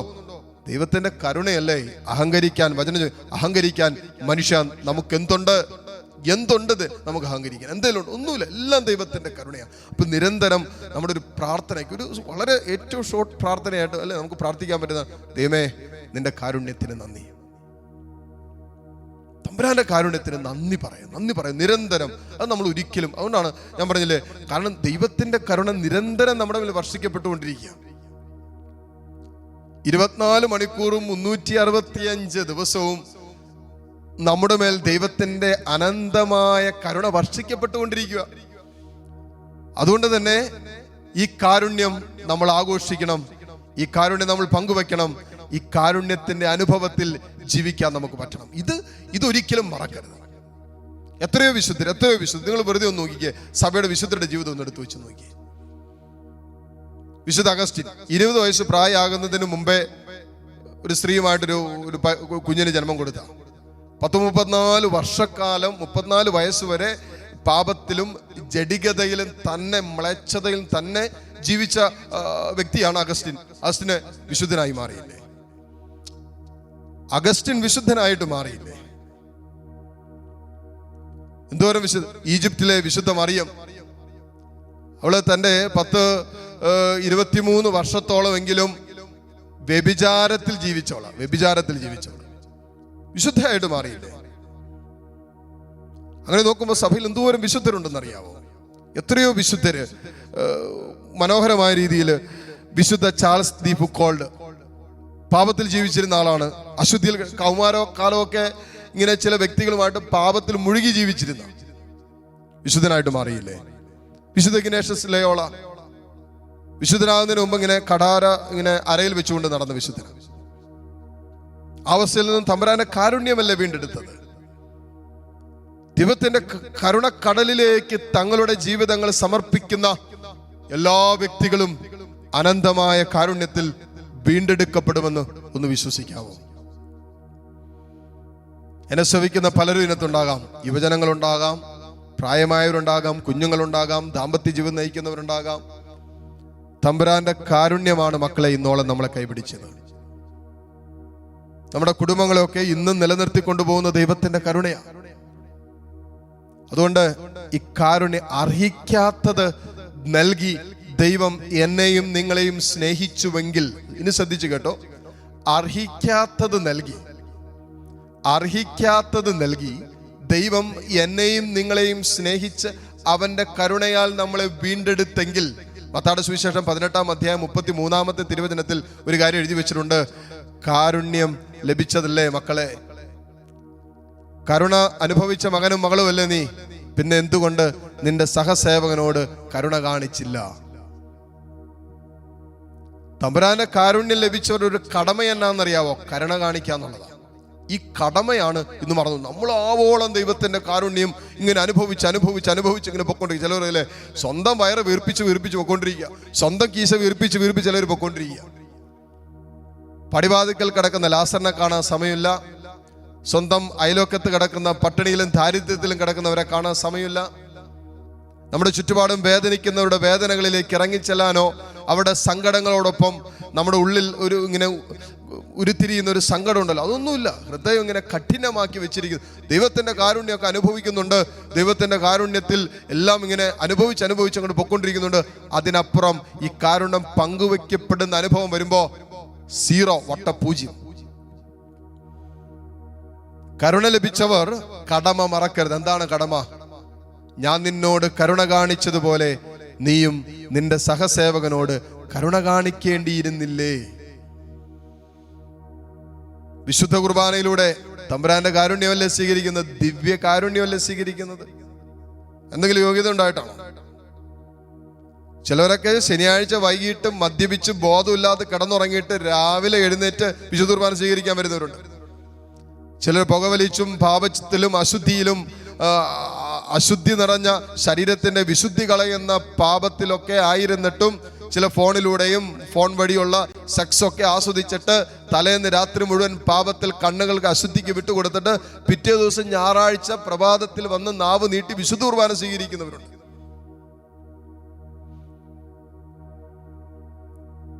അത്ര അയോഗ്യതയുടെ നടുവിലും ദൈവം നിന്റെ ജീവിതത്തിലേക്ക് കടന്നു വരുന്നില്ലേ? ഓരോ കുമ്പസാരക്കൂട്ടിൽ നമ്മൾ അണയുമ്പോൾ തീർച്ചയായിട്ടും നമ്മൾ മനസ്സിലാക്കിയിരിക്കേണ്ട കാര്യം, ദൈവത്തിന്റെ കാരുണ്യത്തിന്റെ കടലിലേക്കാ നമ്മൾ എറിഞ്ഞിടുന്നത്. ആ കാരുണ്യ കടലിലാ നമ്മൾ കിടക്കുന്നത്.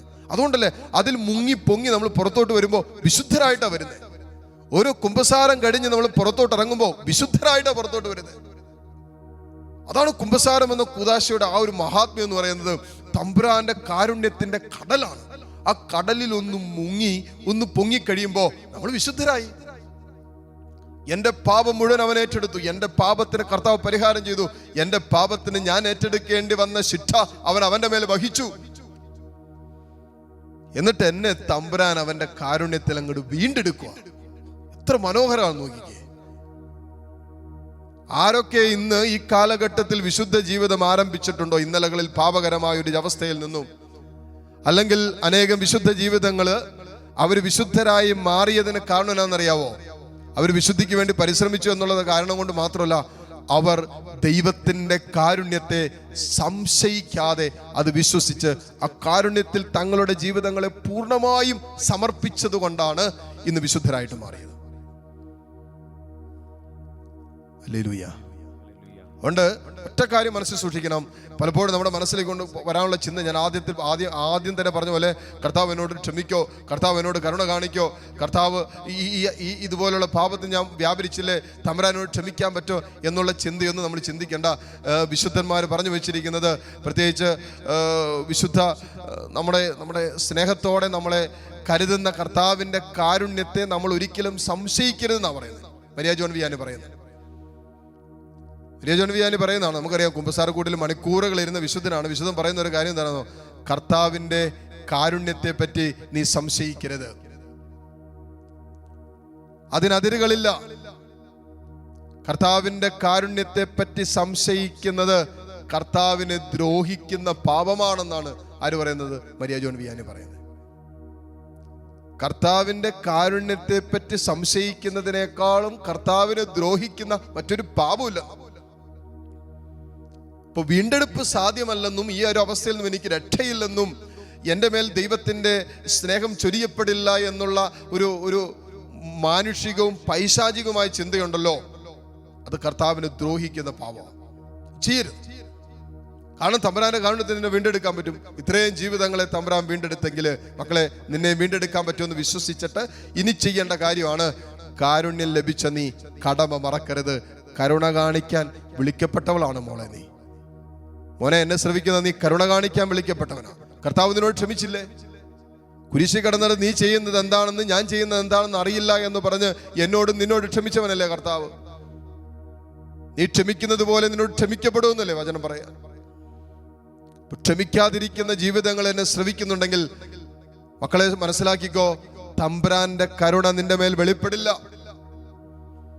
തമ്പുരാന്റെ കാരുണ്യം നിന്റെ മേൽ വെളിപ്പെടും.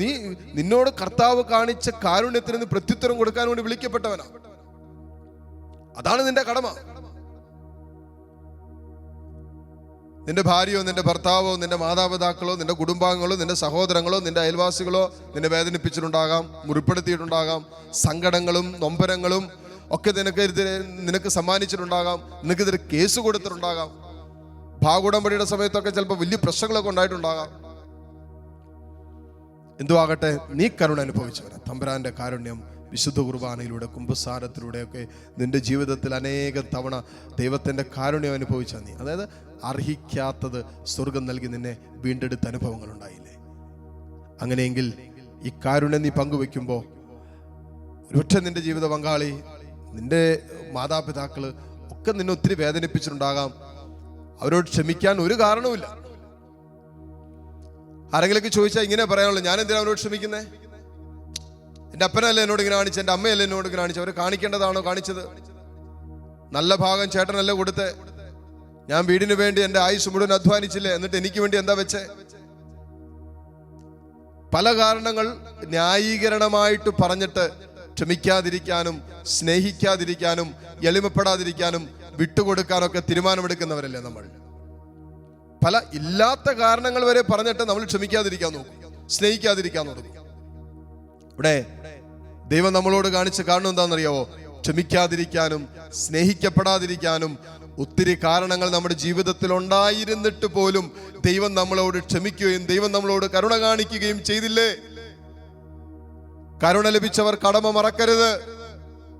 കാരുണ്യം കാണിക്കാത്തവന്റെ മേൽ കാരുണ്യരഹിതമായ വിധി ഉണ്ടാകുമെന്നല്ലേ ദൈവത്തിന്റെ വചനം പറയുക. എന്തോരം കരുണ ലഭിച്ചവരാ നമ്മള്. അതുകൊണ്ട് അർഹിക്കാത്ത സ്നേഹം പങ്കുവെക്കാനുള്ള വിളി നമുക്കുണ്ടെന്നേ. ഈ കരുണയുടെ തിരുനാളിന് വേണ്ടി ഒരുങ്ങുമ്പോൾ മക്കളെ, നിന്നെ ഇന്നോളം വേദനിപ്പിച്ചവരുടെ ലിസ്റ്റ് എടുത്ത് നിന്റെ മുമ്പിൽ വെക്കുക. നിന്നെ മുറിപ്പെടുത്തിയവര്, നിന്നെ തകർത്തവര്, നിന്നെ തള്ളിക്കളഞ്ഞവര്, നിന്നെ പരിഹസിച്ചവര്, നിന്നെ കളിയാക്കിയവര്, നിനക്കെതിരെ കേസ് കൊടുത്തവര്, നിന്നെ ഇല്ലാതാക്കാൻ ശ്രമിച്ചവര്, നിന്നെ സ്നേഹിച്ചു വഞ്ചിച്ചവര് ഒക്കെ ഉണ്ട് ലിസ്റ്റില്, ഇല്ലേ? എടുത്തു വെക്കേ. എന്നിട്ട് കർത്താവേ, ഇവരെ സ്നേഹിക്കാൻ ഒരു കാരണവുമില്ല, ഇവർ വെറുക്കപ്പെടേണ്ടവരാണ്, ഇവർ വെറുക്കപ്പെടേണ്ടതാണ്. എന്നാലും നിന്റെ കാരുണ്യമാവോളം അനുഭവിച്ചവനാണ് ഞാൻ, നിന്റെ കാരുണ്യമാവോളം അനുഭവിച്ചവളാണ് ഞാൻ. അതുകൊണ്ട് തന്നെ ഇതാ ആ കാരുണ്യം ഞാൻ ഇതാ പങ്കുവെക്കുന്നു, ഇവളോട് ക്ഷമിക്കുന്നു, ഇവനോട് ക്ഷമിക്കുന്നു എന്ന് പറയുമ്പോൾ സംഭവിക്കുന്നതെന്നറിയാവോ? നീ അനുഭവിച്ച ദൈവത്തിന്റെ കരുണ നീ പങ്കുവെക്കുന്നവനും പങ്കുവെക്കുന്നവളായി മാറി. അവിടെയാണ് കർത്താവ് നിന്നോട് പറഞ്ഞത്, നീ ആ വചനം പൂർത്തിയാകുന്നത്, ഞാൻ നിന്നോട് കരുണ കാണിച്ചതുപോലെ നീ നിന്റെ സഹസേവകനോട് കരുണ കാണിക്കേണ്ടിയിരുന്നില്ലേ?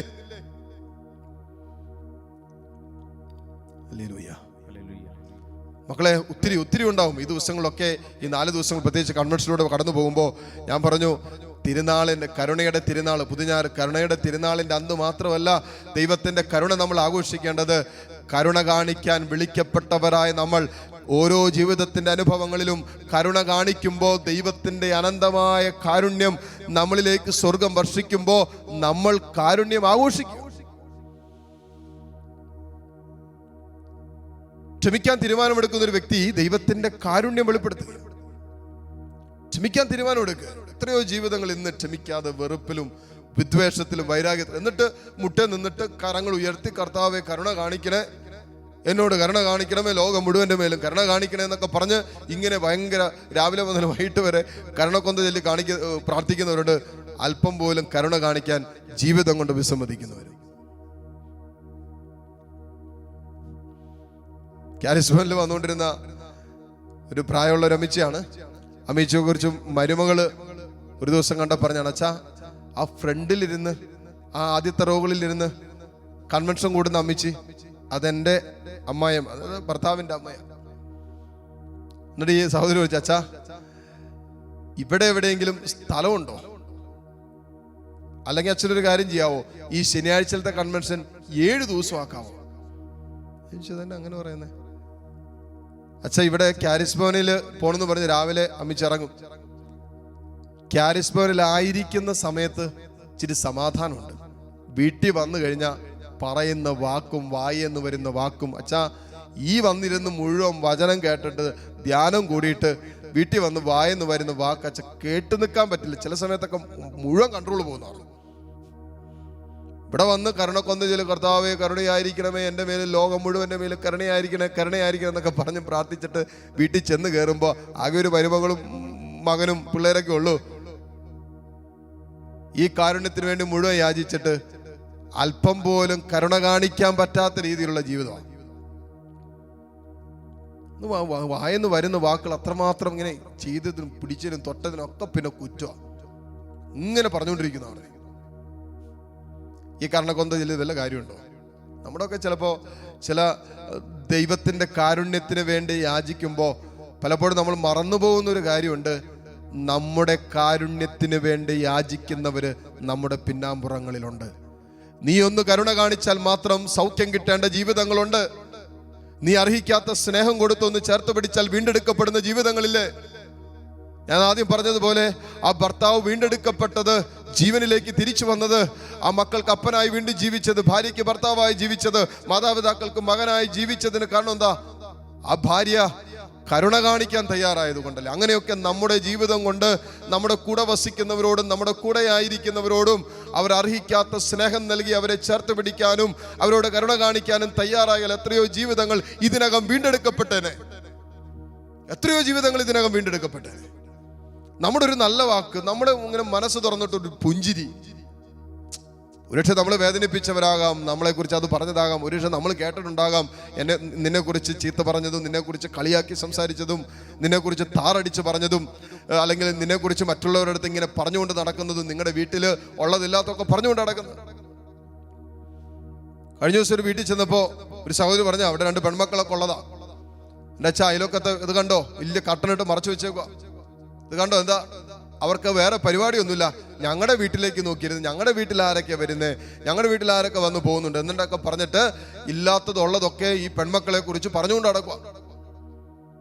എല്ലാവരും പറഞ്ഞുകൊണ്ട് നടക്കുക. അച്ഛൻ ഞങ്ങൾ എന്നാ ചെയ്യേണ്ടതെന്ന് ചോദിച്ചു. ഞാൻ പറഞ്ഞു, നിങ്ങൾ ഒന്നും ചെയ്യണ്ട, അവർക്ക് വേണ്ടി പ്രാർത്ഥിക്കുക. നമ്മളിനിയിപ്പോൾ എന്നാ ചെയ്യാൻ പോകുന്നത്? നമ്മൾ അങ്ങനെയല്ല എന്ന് പറഞ്ഞുകൊണ്ട് നടക്കുക.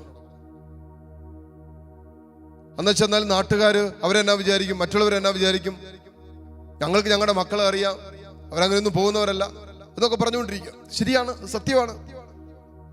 എങ്കിലും നമ്മളോട് കാരുണ്യരഹിതമായി പ്രവർത്തിക്കുന്നവര് ചെയ്യാത്ത കാര്യങ്ങൾക്കും പറയാത്ത കാര്യങ്ങൾക്കും മീതെ നീ കുറ്റം ആരോപിക്കപ്പെടുമ്പോൾ, മോനെ യേശു കടന്നുപോയ ജീവിതത്തിന്റെ അനുഭവത്തിലൂടെ നീയും കടന്നു പോവുകയാണ് എന്ന് തിരിച്ചറിഞ്ഞിട്ട് ദൈവത്തിന്റെ കാരുണ്യം, അനന്തമായ കാരുണ്യം യേശു നമുക്കായി അവന്റെ ജീവിതത്തിന്റെ സഹനങ്ങളിലൂടെ വെളിപ്പെടുത്തി തന്നെങ്കിൽ ആ കാരുണ്യത്തിൽ നമ്മൾ പങ്കുകാരാകുന്നത് സമാനമായ അനുഭവങ്ങളിലൂടെ നമ്മൾ കടന്നു പോകുമ്പോൾ യേശു എങ്ങനെ പ്രതികരിച്ചു, യേശു എങ്ങനെ നിലപാടുകൾ എടുത്തു, യേശു എങ്ങനെ അനുഭവങ്ങളോട് പ്രതികരിച്ചു എന്ന് മനസ്സിലാക്കി അതുപോലെ കടന്നു പോകാൻ തയ്യാറാകുമ്പോഴാണ് യേശുവിലൂടെയുള്ള സ്വർഗത്തിന്റെ അനന്തമായ കാരുണ്യം നമ്മൾ അനുഭവിച്ചെന്ന് പറയാൻ പറ്റും.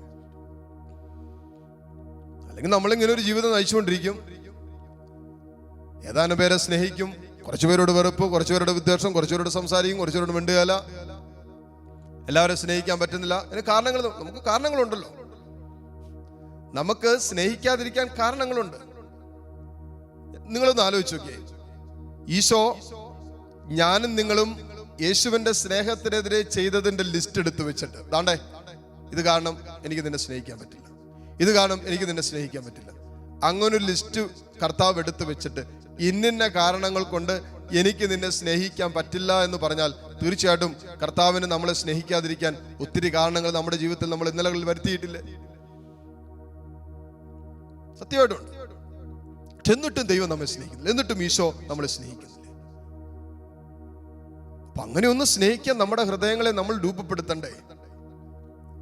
അവരെന്നെ സ്നേഹിക്കപ്പെടാൻ ഒരു യോഗ്യതയില്ല, എങ്കിലും ഞാൻ അവനെ സ്നേഹിക്കുക.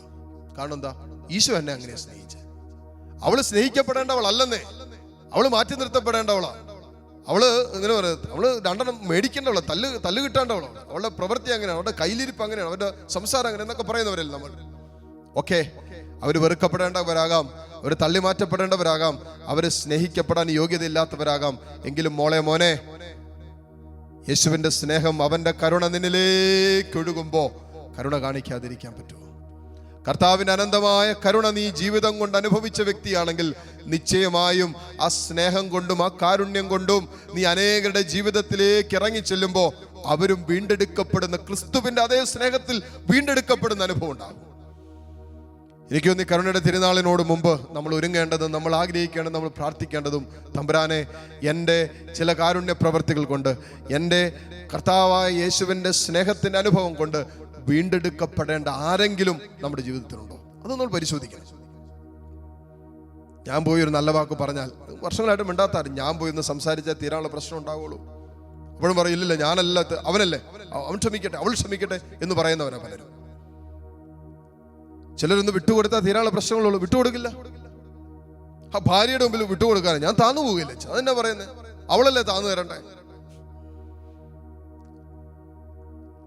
ദൈവം തന്നെയായിരുന്ന യേശു എന്റെയും നിങ്ങളുടെ മുമ്പിൽ മനുഷ്യനായി അവതരിച്ച് അന്ത്യത്താഴ വേളയിൽ ശിഷ്യന്മാരുടെ കാൽപാദങ്ങൾ കഴുകുവോളം അവൻ എളിമപ്പെടുത്തി കാരുണ്യത്തിന്റെയും എളിമയുടെയും ജീവിതം എന്നെയും നിങ്ങളെ പഠിപ്പിച്ചിട്ട് ഗുരുവും നാഥനുമായി അവൻ അത് കാണിച്ചു തന്നിട്ട് പറഞ്ഞു, ഇതെന്തിനാ കാണിച്ചതെന്നറിയാവോ?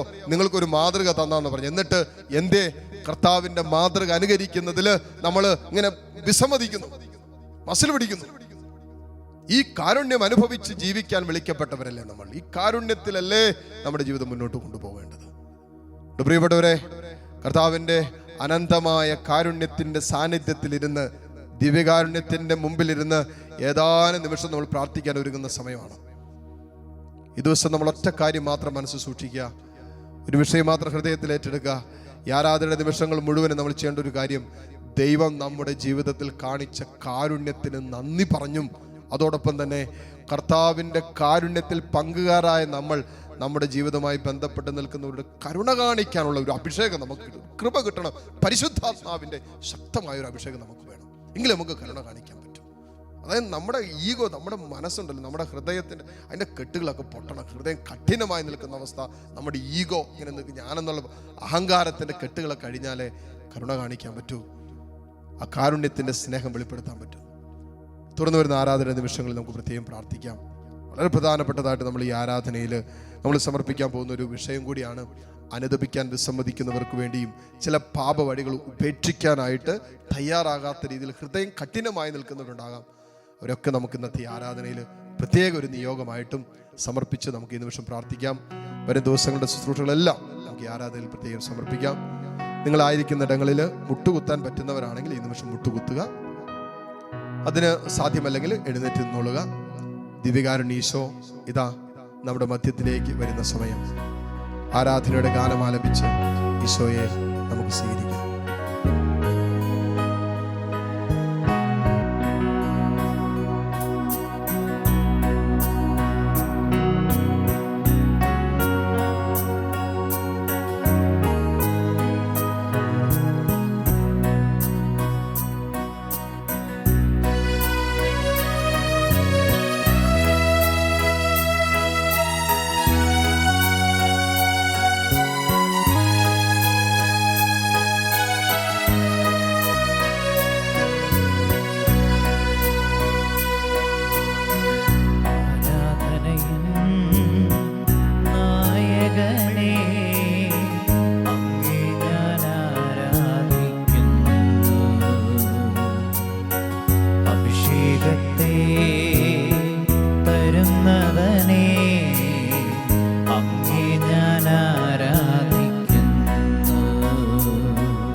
അഭിഷേകത്തെ തരുന്നവനെ അങ്ങേ ഞാൻ ആരാധിക്കുന്നു.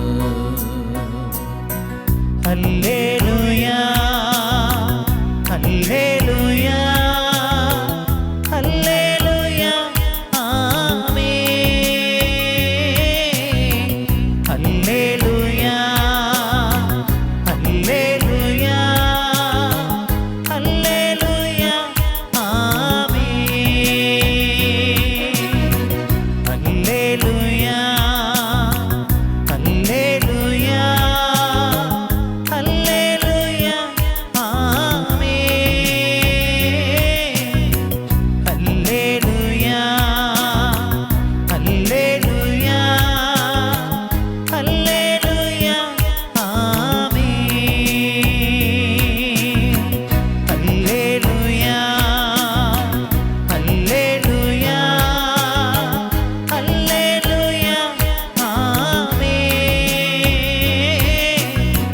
ഹല്ലേലൂയ ഹല്ലേലൂയ ഹല്ലേലൂയ ആമേൻ.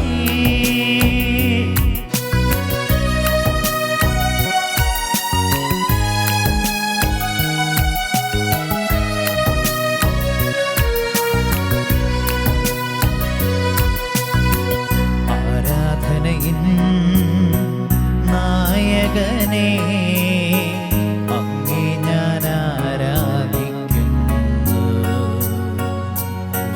അഭിഷേകത്തെ തരുന്നവനെ അങ്ങേ ഞാൻ ആരാധിക്കുന്നു. ഹല്ലേലൂയ ഹല്ലേലൂയ ഹല്ലേലൂയ ആമേൻ. ഹല്ലേലൂയ ഹല്ലേലൂയ ഹല്ലേലൂയ ആമേൻ. ഹല്ലേലൂയ ഹല്ലേലൂയ ഹല്ലേലൂയ ആമേൻ. ഹല്ലേലൂയ ഹല്ലേലൂയ ഹല്ലേലൂയ ആമേൻ.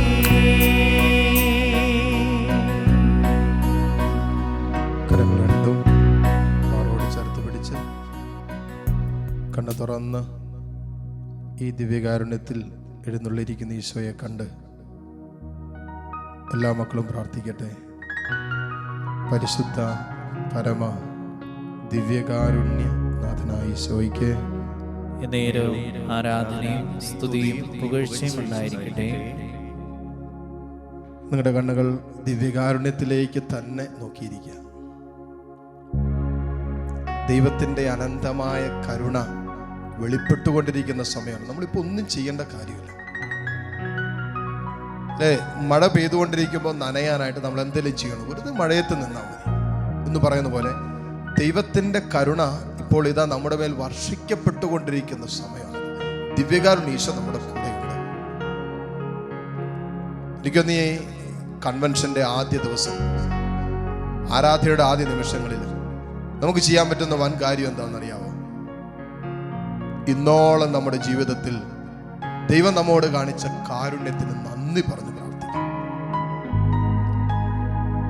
ഇന്നോളം ദൈവം എൻ്റെയും നിങ്ങളുടെയും ജീവിതത്തിൽ കാണിച്ച കാരുണ്യമുണ്ടല്ലോ, ആ കാരുണ്യത്തിനാണ് നന്ദി പറയുക. നന്ദി പറയും. കൂടുതൽ തമ്പുരാന്റെ കരുണ നമുക്ക് അനുഭവിക്കാൻ പറ്റും. നമ്മുടെ ഹൃദയത്തിൽ ദൈവത്തിന്റെ കാരുണ്യം നിറഞ്ഞിട്ട് കരയാൻ പോലും, കരഞ്ഞു പോലും പ്രാർത്ഥിക്കുന്ന മക്കളുണ്ട്. തമ്പുരാന്റെ കാരുണ്യത്തെ ഓർത്തിട്ട്, അച്ഛാ എത്രയോ മക്കള് തമ്പുരാന്റെ കാരുണ്യം അങ്ങോട്ട് അനുഭവിച്ചിട്ട്, അച്ഛാ ദൈവത്തിന്റെ കരുണയാണ് അച്ഛാ, വേറൊന്നുമില്ല, ദൈവത്തിന്റെ കരുണയാണെന്ന് പറഞ്ഞ്, ഇതൊന്നും ഞങ്ങൾ സ്വപ്നം കണ്ടതല്ല അച്ഛാ, എല്ലാം ദൈവത്തിന്റെ കരുണയാണെന്ന് പറഞ്ഞ് എത്രയോ ജീവിതങ്ങള് ഇന്നും ആ കാരുണ്യത്തെ പ്രഘോഷിക്കുന്നവരാണ്.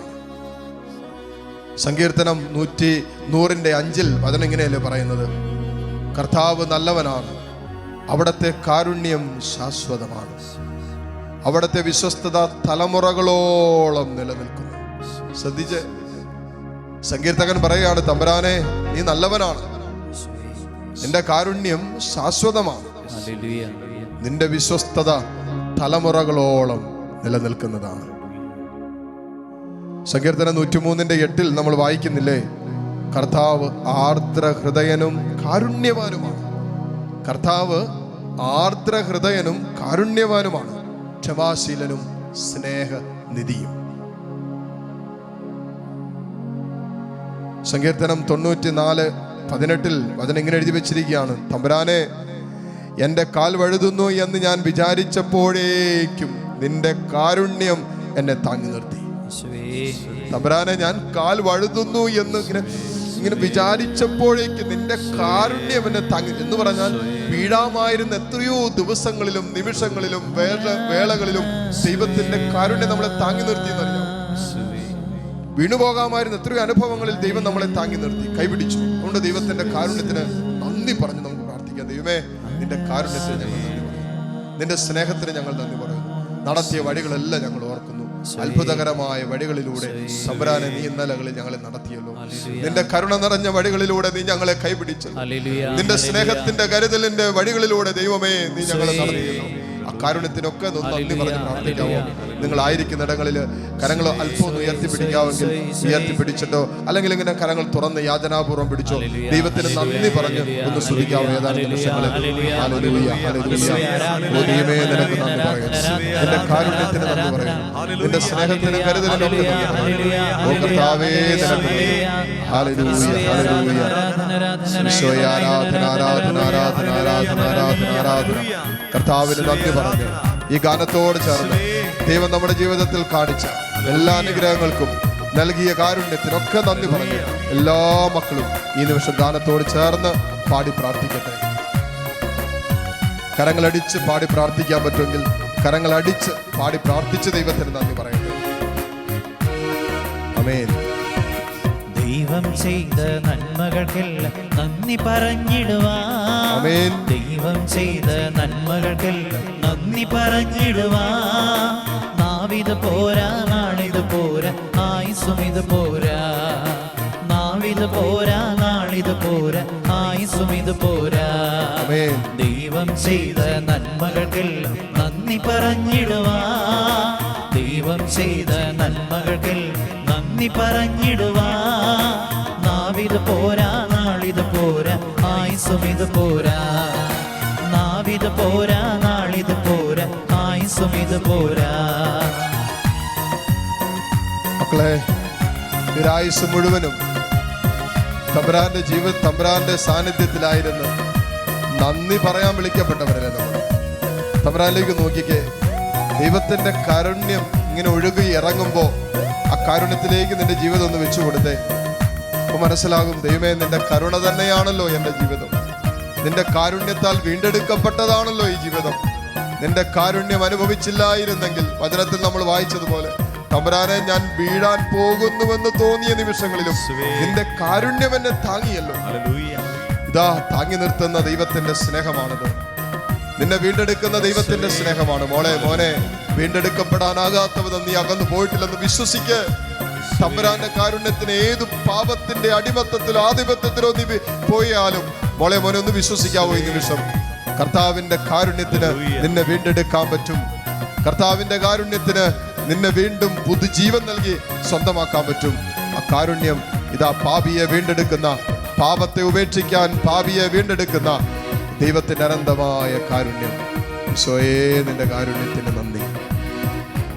ആമേൻ. പാപിയമെന്നെ നേടുവാൻ യേശു കാൽവരിയിൽ തന്നെ, പാപിയമെന്നെ നേടുവാൻ യേശു കാൽവരിയിൽ തന്നെ. ജീവൻ നൽകിയതോർക്കുമ്പോൾ കണ്ണുകൾ നിറയുന്നേ, ജീവൻ നൽകിയതോർക്കുമ്പോൾ കണ്ണുകൾ നിറയുന്നേ. പാപിയമെന്നെ നേടുവാൻ യേശു കാൽവരിയിൽ തന്നെ, പാപിയമെന്നെ നേടുവാൻ യേശു കാൽവരിയിൽ തന്നെ. ജീവൻ നൽകിയതോർക്കുമ്പോൾ കണ്ണുകൾ നിറയുന്നേ, ജീവൻ നൽകിയതോർക്കുമ്പോൾ കണ്ണുകൾ നിറയുന്നേ. ദൈവം ചെയ്ത നന്മകൾക്കെല്ലാം നന്ദി പറഞ്ഞിടുവാ, ദൈവം ചെയ്ത നന്മകൾക്കെല്ലാം നന്ദി പറഞ്ഞിടുവാ. നാവിത് പോരാ, നാളിത് പോരാ, ആയുസ്സും ഇത് പോരാ. ദയാണിത് പോരാ, നാവിത് പോരാ, ആയുസ്സും ഇത് പോരാ. ദൈവം ചെയ്ത നന്മകൾക്കെല്ലാം നന്ദി പറഞ്ഞിടുവാ, ദൈവം ചെയ്ത നന്മകൾക്കെല്ലാം നന്ദി പറഞ്ഞിടുവാ. നാവിത് പോരാ, നാളിത് പോരാ, ആയുസ്സും ഇത് പോരാ. നാവിത് പോരാ, നാളിത് പോരാ, ആയുസ്സും ഇത് പോരാ. നാവിത് പോരാ, നാളിത് പോരാ, ഇരുകരങ്ങളും ഉയർത്തിപ്പിടിച്ച് ദൈവത്തിന്റെ അനന്തമായ കാരുണ്യത്തിന് നന്ദി പറഞ്ഞ് എല്ലാ മക്കളും ശ്രദ്ധിക്കാവോ. Hallelujah, hallelujah. യേശുവേ ആരാധന, ആരാധന, ആരാധന. യേശുവേ ആരാധന, യേശുവേ ആരാധന. ദൈവമേ, നിന്റെ കാരുണ്യം ഓർക്കുമ്പോൾ ഇതാ ഞങ്ങൾ നന്ദി പറയുന്നു. ദൈവമേ, നീ അർഹിക്കാത്ത സ്നേഹം നൽകി നീ ഞങ്ങളെ വീണ്ടെടുത്തല്ലോ. ഞങ്ങളുടെ അയോഗ്യതകളും ഞങ്ങളുടെ ബലഹീനതകളും ഞങ്ങളുടെ വീഴ്ചകളും ഞങ്ങളുടെ ഇടർച്ചകളും ഒന്നും നോക്കാതെ നിന്റെ സ്നേഹം കൊണ്ട് നീ ഞങ്ങളെ വാരിപ്പുണരുന്ന സമയമാണല്ലോ. നിന്റെ കാരുണ്യം കൊണ്ട് ഞങ്ങളുടെ ജീവിതങ്ങളെ വീണ്ടെടുക്കുന്ന സമയമാണല്ലോ. ഓ ദൈവമേ, നിന്റെ അനന്തമായ കരുണ ഈ ആരാധന നിമിഷങ്ങളിൽ ഈ മക്കളിലേക്ക് ഇപ്പോൾ ചൊരിയപ്പെടട്ടെ. തമ്പുരാനെ, നിന്റെ സ്നേഹം ഇപ്പോൾ ഈ മക്കളിലേക്ക് വ്യാപരിക്കട്ടെ. ഓ, വീണ്ടെടുക്കുന്ന സ്നേഹം വ്യാപരിക്കട്ടെ. വിശുദ്ധീകരിക്കുന്ന ദൈവത്തിന്റെ സ്നേഹം ഒഴുകട്ടെ. ഹല്ലേലൂയ, ഹല്ലേലൂയ, ഹല്ലേലൂയ, ഹല്ലേലൂയ, ഹല്ലേലൂയ, ഹല്ലേലൂയ. ഓ ദൈവമേ, നിന്റെ കരുണ അനുഭവിക്കാൻ പറ്റാത്ത രീതിയിൽ ഹൃദയം കഠിനമാക്കി വെച്ചിരിക്കുന്ന മക്കളെ നീ വിടുതൽ നൽകണമെന്ന് പ്രാർത്ഥിക്കുന്നു. അഹങ്കാരത്തിന്റെ കെട്ടുകളെ നീ അഴിക്കണമെന്ന് പ്രാർത്ഥിക്കുന്നു. പാപത്തിന്റെ കെട്ടുകളെ, ചങ്ങലകളെ നീ പൊട്ടിച്ചെറിയണമെന്ന് പ്രാർത്ഥിക്കുന്നു. അനുദപിക്കാൻ വിസമ്മതിക്കുന്ന മക്കള്, കർത്താവെ, മാനസാന്തരത്തിന് വിസമ്മതിക്കുന്ന മക്കള്, കർത്താവിന്റെ കാരുണ്യം എനിക്ക് വേണ്ട എന്ന് പറഞ്ഞ് തള്ളിക്കളയുന്ന മക്കളെ, ഓ ദൈവം, അങ്ങനെ നിത്യനാശത്തിന്റെ അനുഭവത്തിലേക്ക് കടന്നു പോകാൻ ആഗ്രഹിക്കുന്ന മക്കളെ നിന്റെ സ്നേഹത്താൽ ഇപ്പോൾ വീണ്ടെടുക്കണമേ. ഹല്ലേലൂയ, ഹല്ലേലൂയ, ഹല്ലേലൂയ, ഹല്ലേലൂയ, ഹല്ലേലൂയ, ഹല്ലേലൂയ. ഈശോയെ ആരാധന, ആരാധന, ആരാധന, ആരാധന. ഹല്ലേലൂയ, ഹല്ലേലൂയ. ഈശോയെ നന്ദി, ഈശോയെ നന്ദി. ഹല്ലേലൂയ, ഹല്ലേലൂയ. കരങ്ങൾ രണ്ടും മാറോടൊന്ന് ചേർത്ത് പിടിച്ച് കണ്ണുകൾ തുറന്ന് ദിവ്യകാരുണ്യത്തിലേക്ക് നോക്കുകയോ കണ്ണുകൾ അടച്ചു പ്രാർത്ഥിക്കുകയോ ഒക്കെ ചെയ്യാം. ഒരു കാര്യം ഹൃദയം കൊണ്ട് ഉറപ്പിക്കുക, നീ ആയിരിക്കുന്നത് ദൈവത്തിൻ്റെ സാന്നിധ്യത്തിലാണ്. സ്വർഗത്തിൻ്റെ കരുണയുടെ ആ കടലിലാണ് നീ ഇപ്പൊ മുങ്ങി നിൽക്കുന്നത്. നീ പൊങ്ങുമ്പോഴുണ്ടല്ലോ, നിന്റെ ജീവിതത്തിൽ നഷ്ടപ്പെട്ടതൊക്കെ നിന്റെ ജീവിതത്തിലേക്ക് സ്വർഗം കൂട്ടിച്ചേർക്കുന്ന നിമിഷമാണ്. പാപത്തിന്റെ മാലിന്യങ്ങൾ മുഴുവനും കഴുകിയിട്ട്, നിന്റെ ആത്മാവിന്റെ പാപക്കറകളെ മുഴുവൻ കഴുകി വെടിപ്പാക്കിയിട്ട്, സ്വർഗത്തിന്റെ വെണ്മ കൊണ്ട് വീണ്ടെടുക്കപ്പെട്ട് വിശുദ്ധീകരിക്കപ്പെട്ടാണ് നീ ഈ കടലിൽ നിന്ന് മുങ്ങിപ്പൊങ്ങാൻ പോകുന്നത്. ആറോട് ചേർന്നിരിക്കുന്ന കരങ്ങള് നിന്റെ ഹൃദയത്തിന്റെ വേദനകളും നൊമ്പരങ്ങളും ഹൃദയമെടുപ്പൊക്കെ അറിയുന്നുണ്ടല്ലോ. നിന്റെ ഹൃദയം വിങ്ങുന്നില്ലേ, വേദനിക്കുന്നില്ലേ? മോളെ, മോനെ, തമ്പുരാന്റെ കാരുണ്യത്തിന് വേണ്ടി ഒന്ന് യാചിച്ച് ഹൃദയം കൊണ്ട്. കർത്താവിന്റെ കാരുണ്യം വെളിപ്പെടേണ്ട ചില ജീവിതത്തിന്റെ വേളകൾ നിന്നിലില്ലേ? നീ പലപ്പോഴായി പറഞ്ഞില്ലേ, ദൈവം ഒന്ന് ഇടപെട്ടിരുന്നെങ്കിൽ എന്ന്. എത്രയോ വട്ടം നീ പറഞ്ഞിട്ടുണ്ട് ചില വിഷയങ്ങളെ നോക്കിയിട്ട്. തമ്പുരാനൊന്ന് പ്രവർത്തിച്ചിരുന്നു, ദൈവത്തിന്റെ ഇല്ലേ, തമ്പുരാനൊന്ന് ഇറങ്ങി പ്രവർത്തിച്ചിരുന്നെങ്കിൽ തീരാനുള്ള പ്രശ്നമുള്ളല്ലോ എന്ന് പറഞ്ഞാൽ, ദൈവത്തിന്റെ കരുണ വെളിപ്പെടേണ്ട ചില ജീവിതത്തിന്റെ മേഖലകൾ നിന്നിൽ ഇനിയും ഉണ്ടെന്ന്, ഇപ്പോഴും ഉണ്ടെന്ന്. രക്ഷ നീ കടന്നു പോകുന്നുണ്ടെന്നല്ലേ അതിനർത്ഥം. ഏതെല്ലാം മേഖലകളിലാണോ മോനെ ദൈവത്തിന്റെ കരുണ വർഷിക്കപ്പെടേണ്ടത്, ആ അനുഭവങ്ങളെല്ലാം ഈശോയിലേക്ക് ഒന്ന് ചേർത്ത് വെക്കാവോ. കർത്താവേ, ലക്ഷക്കണക്കിന് രൂപയുടെ ബാധ്യതയുടെ നടുവിൽ നിൽക്കുന്ന മക്കൾ ഇതിനകത്തുണ്ട്. തമ്പുരാനെ നീ കരുണ കാണിച്ചാൽ രക്ഷ വിൽക്കാൻ പറമ്പുണ്ടാകാം, രക്ഷ ചില വരുമാന മാർഗങ്ങൾ സ്രോതസ്സുകൾ ഉണ്ടാകാം, അതൊക്കെ അടഞ്ഞു പോയിട്ടുണ്ടാകാം. തമ്പുരാനെ നീ ഒന്ന് തുറന്നു കൊടുത്താൽ തീരാനുള്ളതേ ഉള്ളൂ പ്രശ്നങ്ങൾ. തമ്പുരാനെ വർഷങ്ങളായി അടഞ്ഞുപോയ ചില ജീവിതത്തിന്റെ മേഖലകളുണ്ട്, അനുഗ്രഹത്തിന്റെ മേഖലകളുണ്ട്. അതുകൊണ്ട് ഇന്ന് കടം കയറി മുടിഞ്ഞൊരവസ്ഥയിലായി മുന്നോട്ട് പോകാൻ പറ്റാത്ത രീതിയിലേക്ക് ജീവിത ഭാരം അതുപോലെ ഇങ്ങനെ അസ്വസ്ഥപ്പെടുത്തുന്നുണ്ട്. തമ്പുരാനെ, എൻ്റെ ജീവിത പങ്കാളിയുടെ മേൽ നിന്റെ കരുണ വെളിപ്പെട്ടിരുന്നെങ്കിൽ എത്രയോ രാത്രിയുടെ യാമങ്ങളിൽ കണ്ണുനീരോടെ ദൈവമേ നിന്റെ മുമ്പിൽ ഞാൻ പ്രാർത്ഥിച്ചിട്ടുണ്ട്.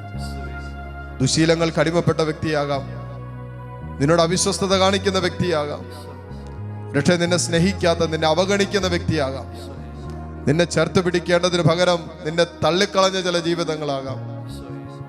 മോനെ, തമ്പുരാന്റെ കാരുണ്യം എൻ്റെ മേൽ, എൻ്റെ കുടുംബത്തിന്റെ മേൽ, എൻ്റെ ജീവിത പങ്കാളിയുടെ മേൽ വെളിപ്പെടുത്തണേ എന്നൊന്ന് പ്രാർത്ഥിച്ചു.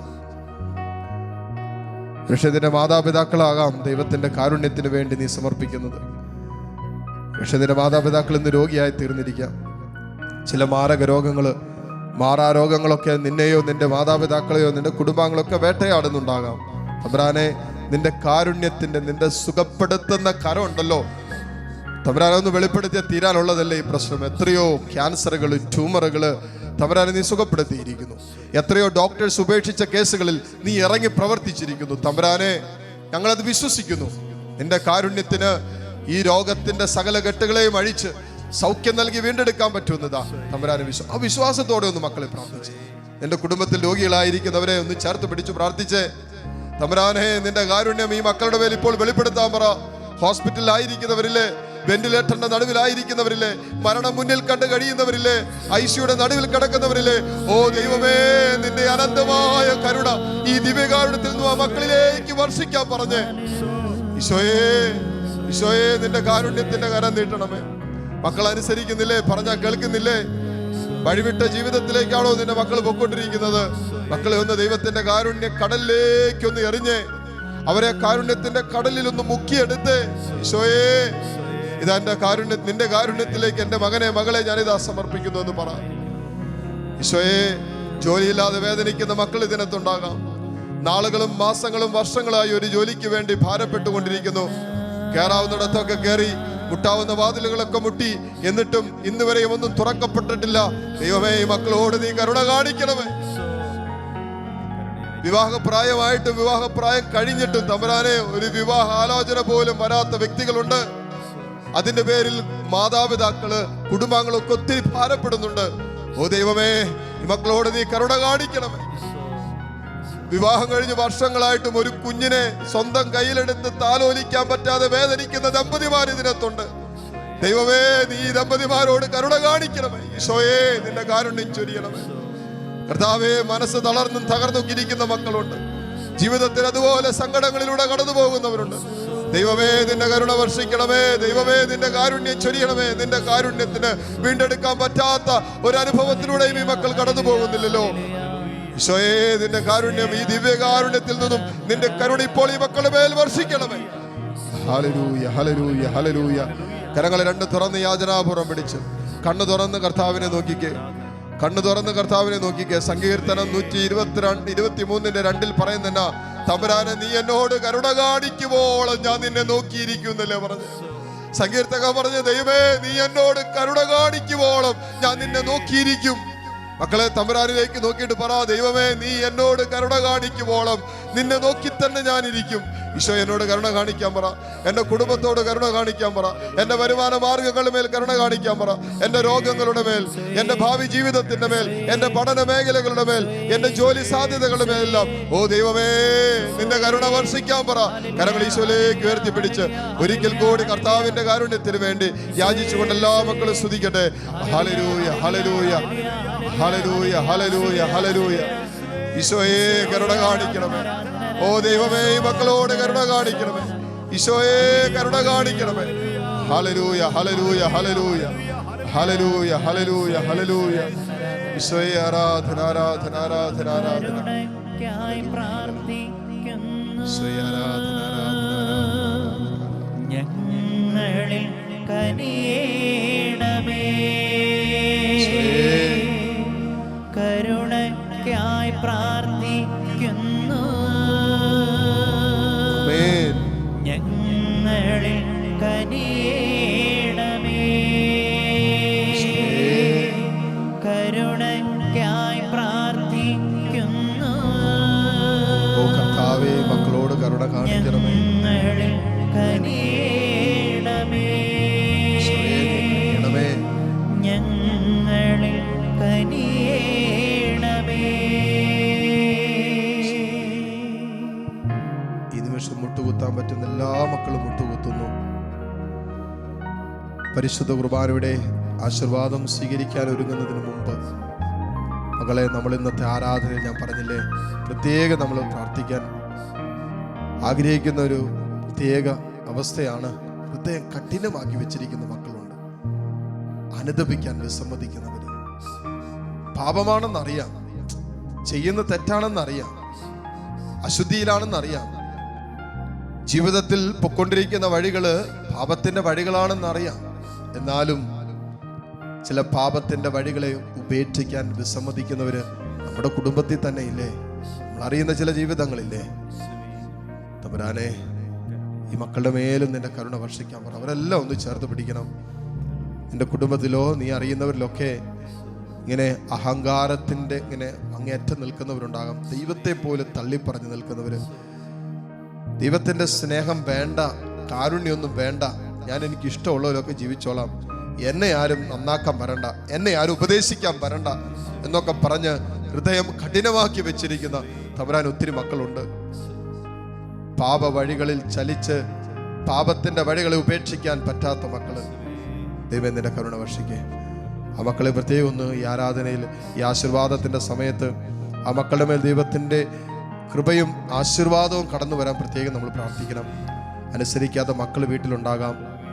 ചില പാപബന്ധങ്ങളിൽ, അവിശുദ്ധ പ്രണയ ബന്ധങ്ങളിൽ കുടുങ്ങിക്കിടക്കുന്ന മക്കളൊക്കെ ഉണ്ടാകാം.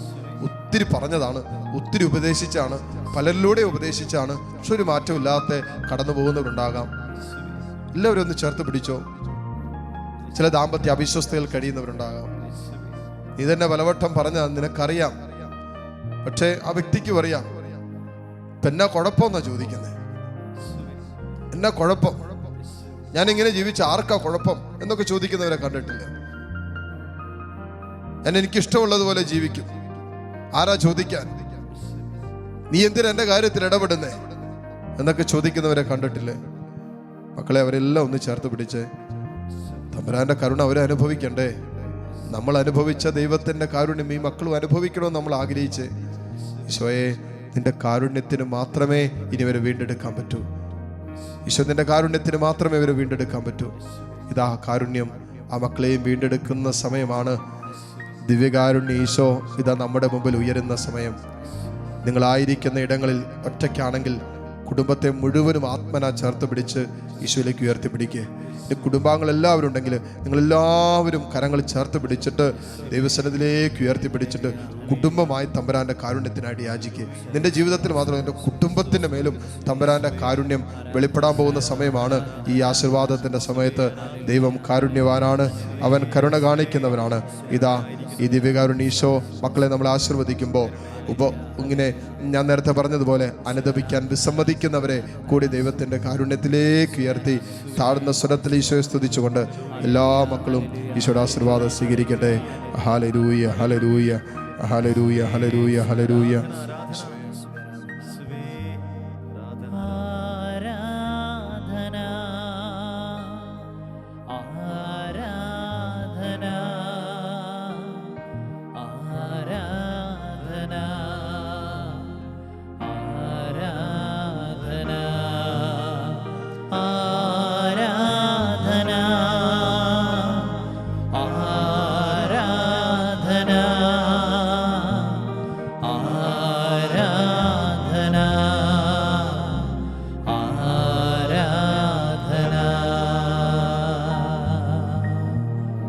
പരിശുദ്ധ പരമ ദിവ്യകാരുണ്യീശോയ്ക്ക് നേരവും ആരാധനയും സ്തുതിയും പുകഴ്ചയും ഉണ്ടായിരിക്കട്ടെ. പരിശുദ്ധ പരമ ദിവ്യകാരുണ്യീശോയ്ക്ക് നേരവും ആരാധനയും സ്തുതിയും പുകഴ്ചയും ഉണ്ടായിരിക്കട്ടെ. നിത്യസ്തുതിക്ക് യോഗ്യനായ പരിശുദ്ധ പരമ ദിവ്യകാരുണ്യീശോയ്ക്ക് നേരവും ആരാധനയും സ്തുതിയും പുകഴ്ചയും ഉണ്ടായിരിക്കട്ടെ.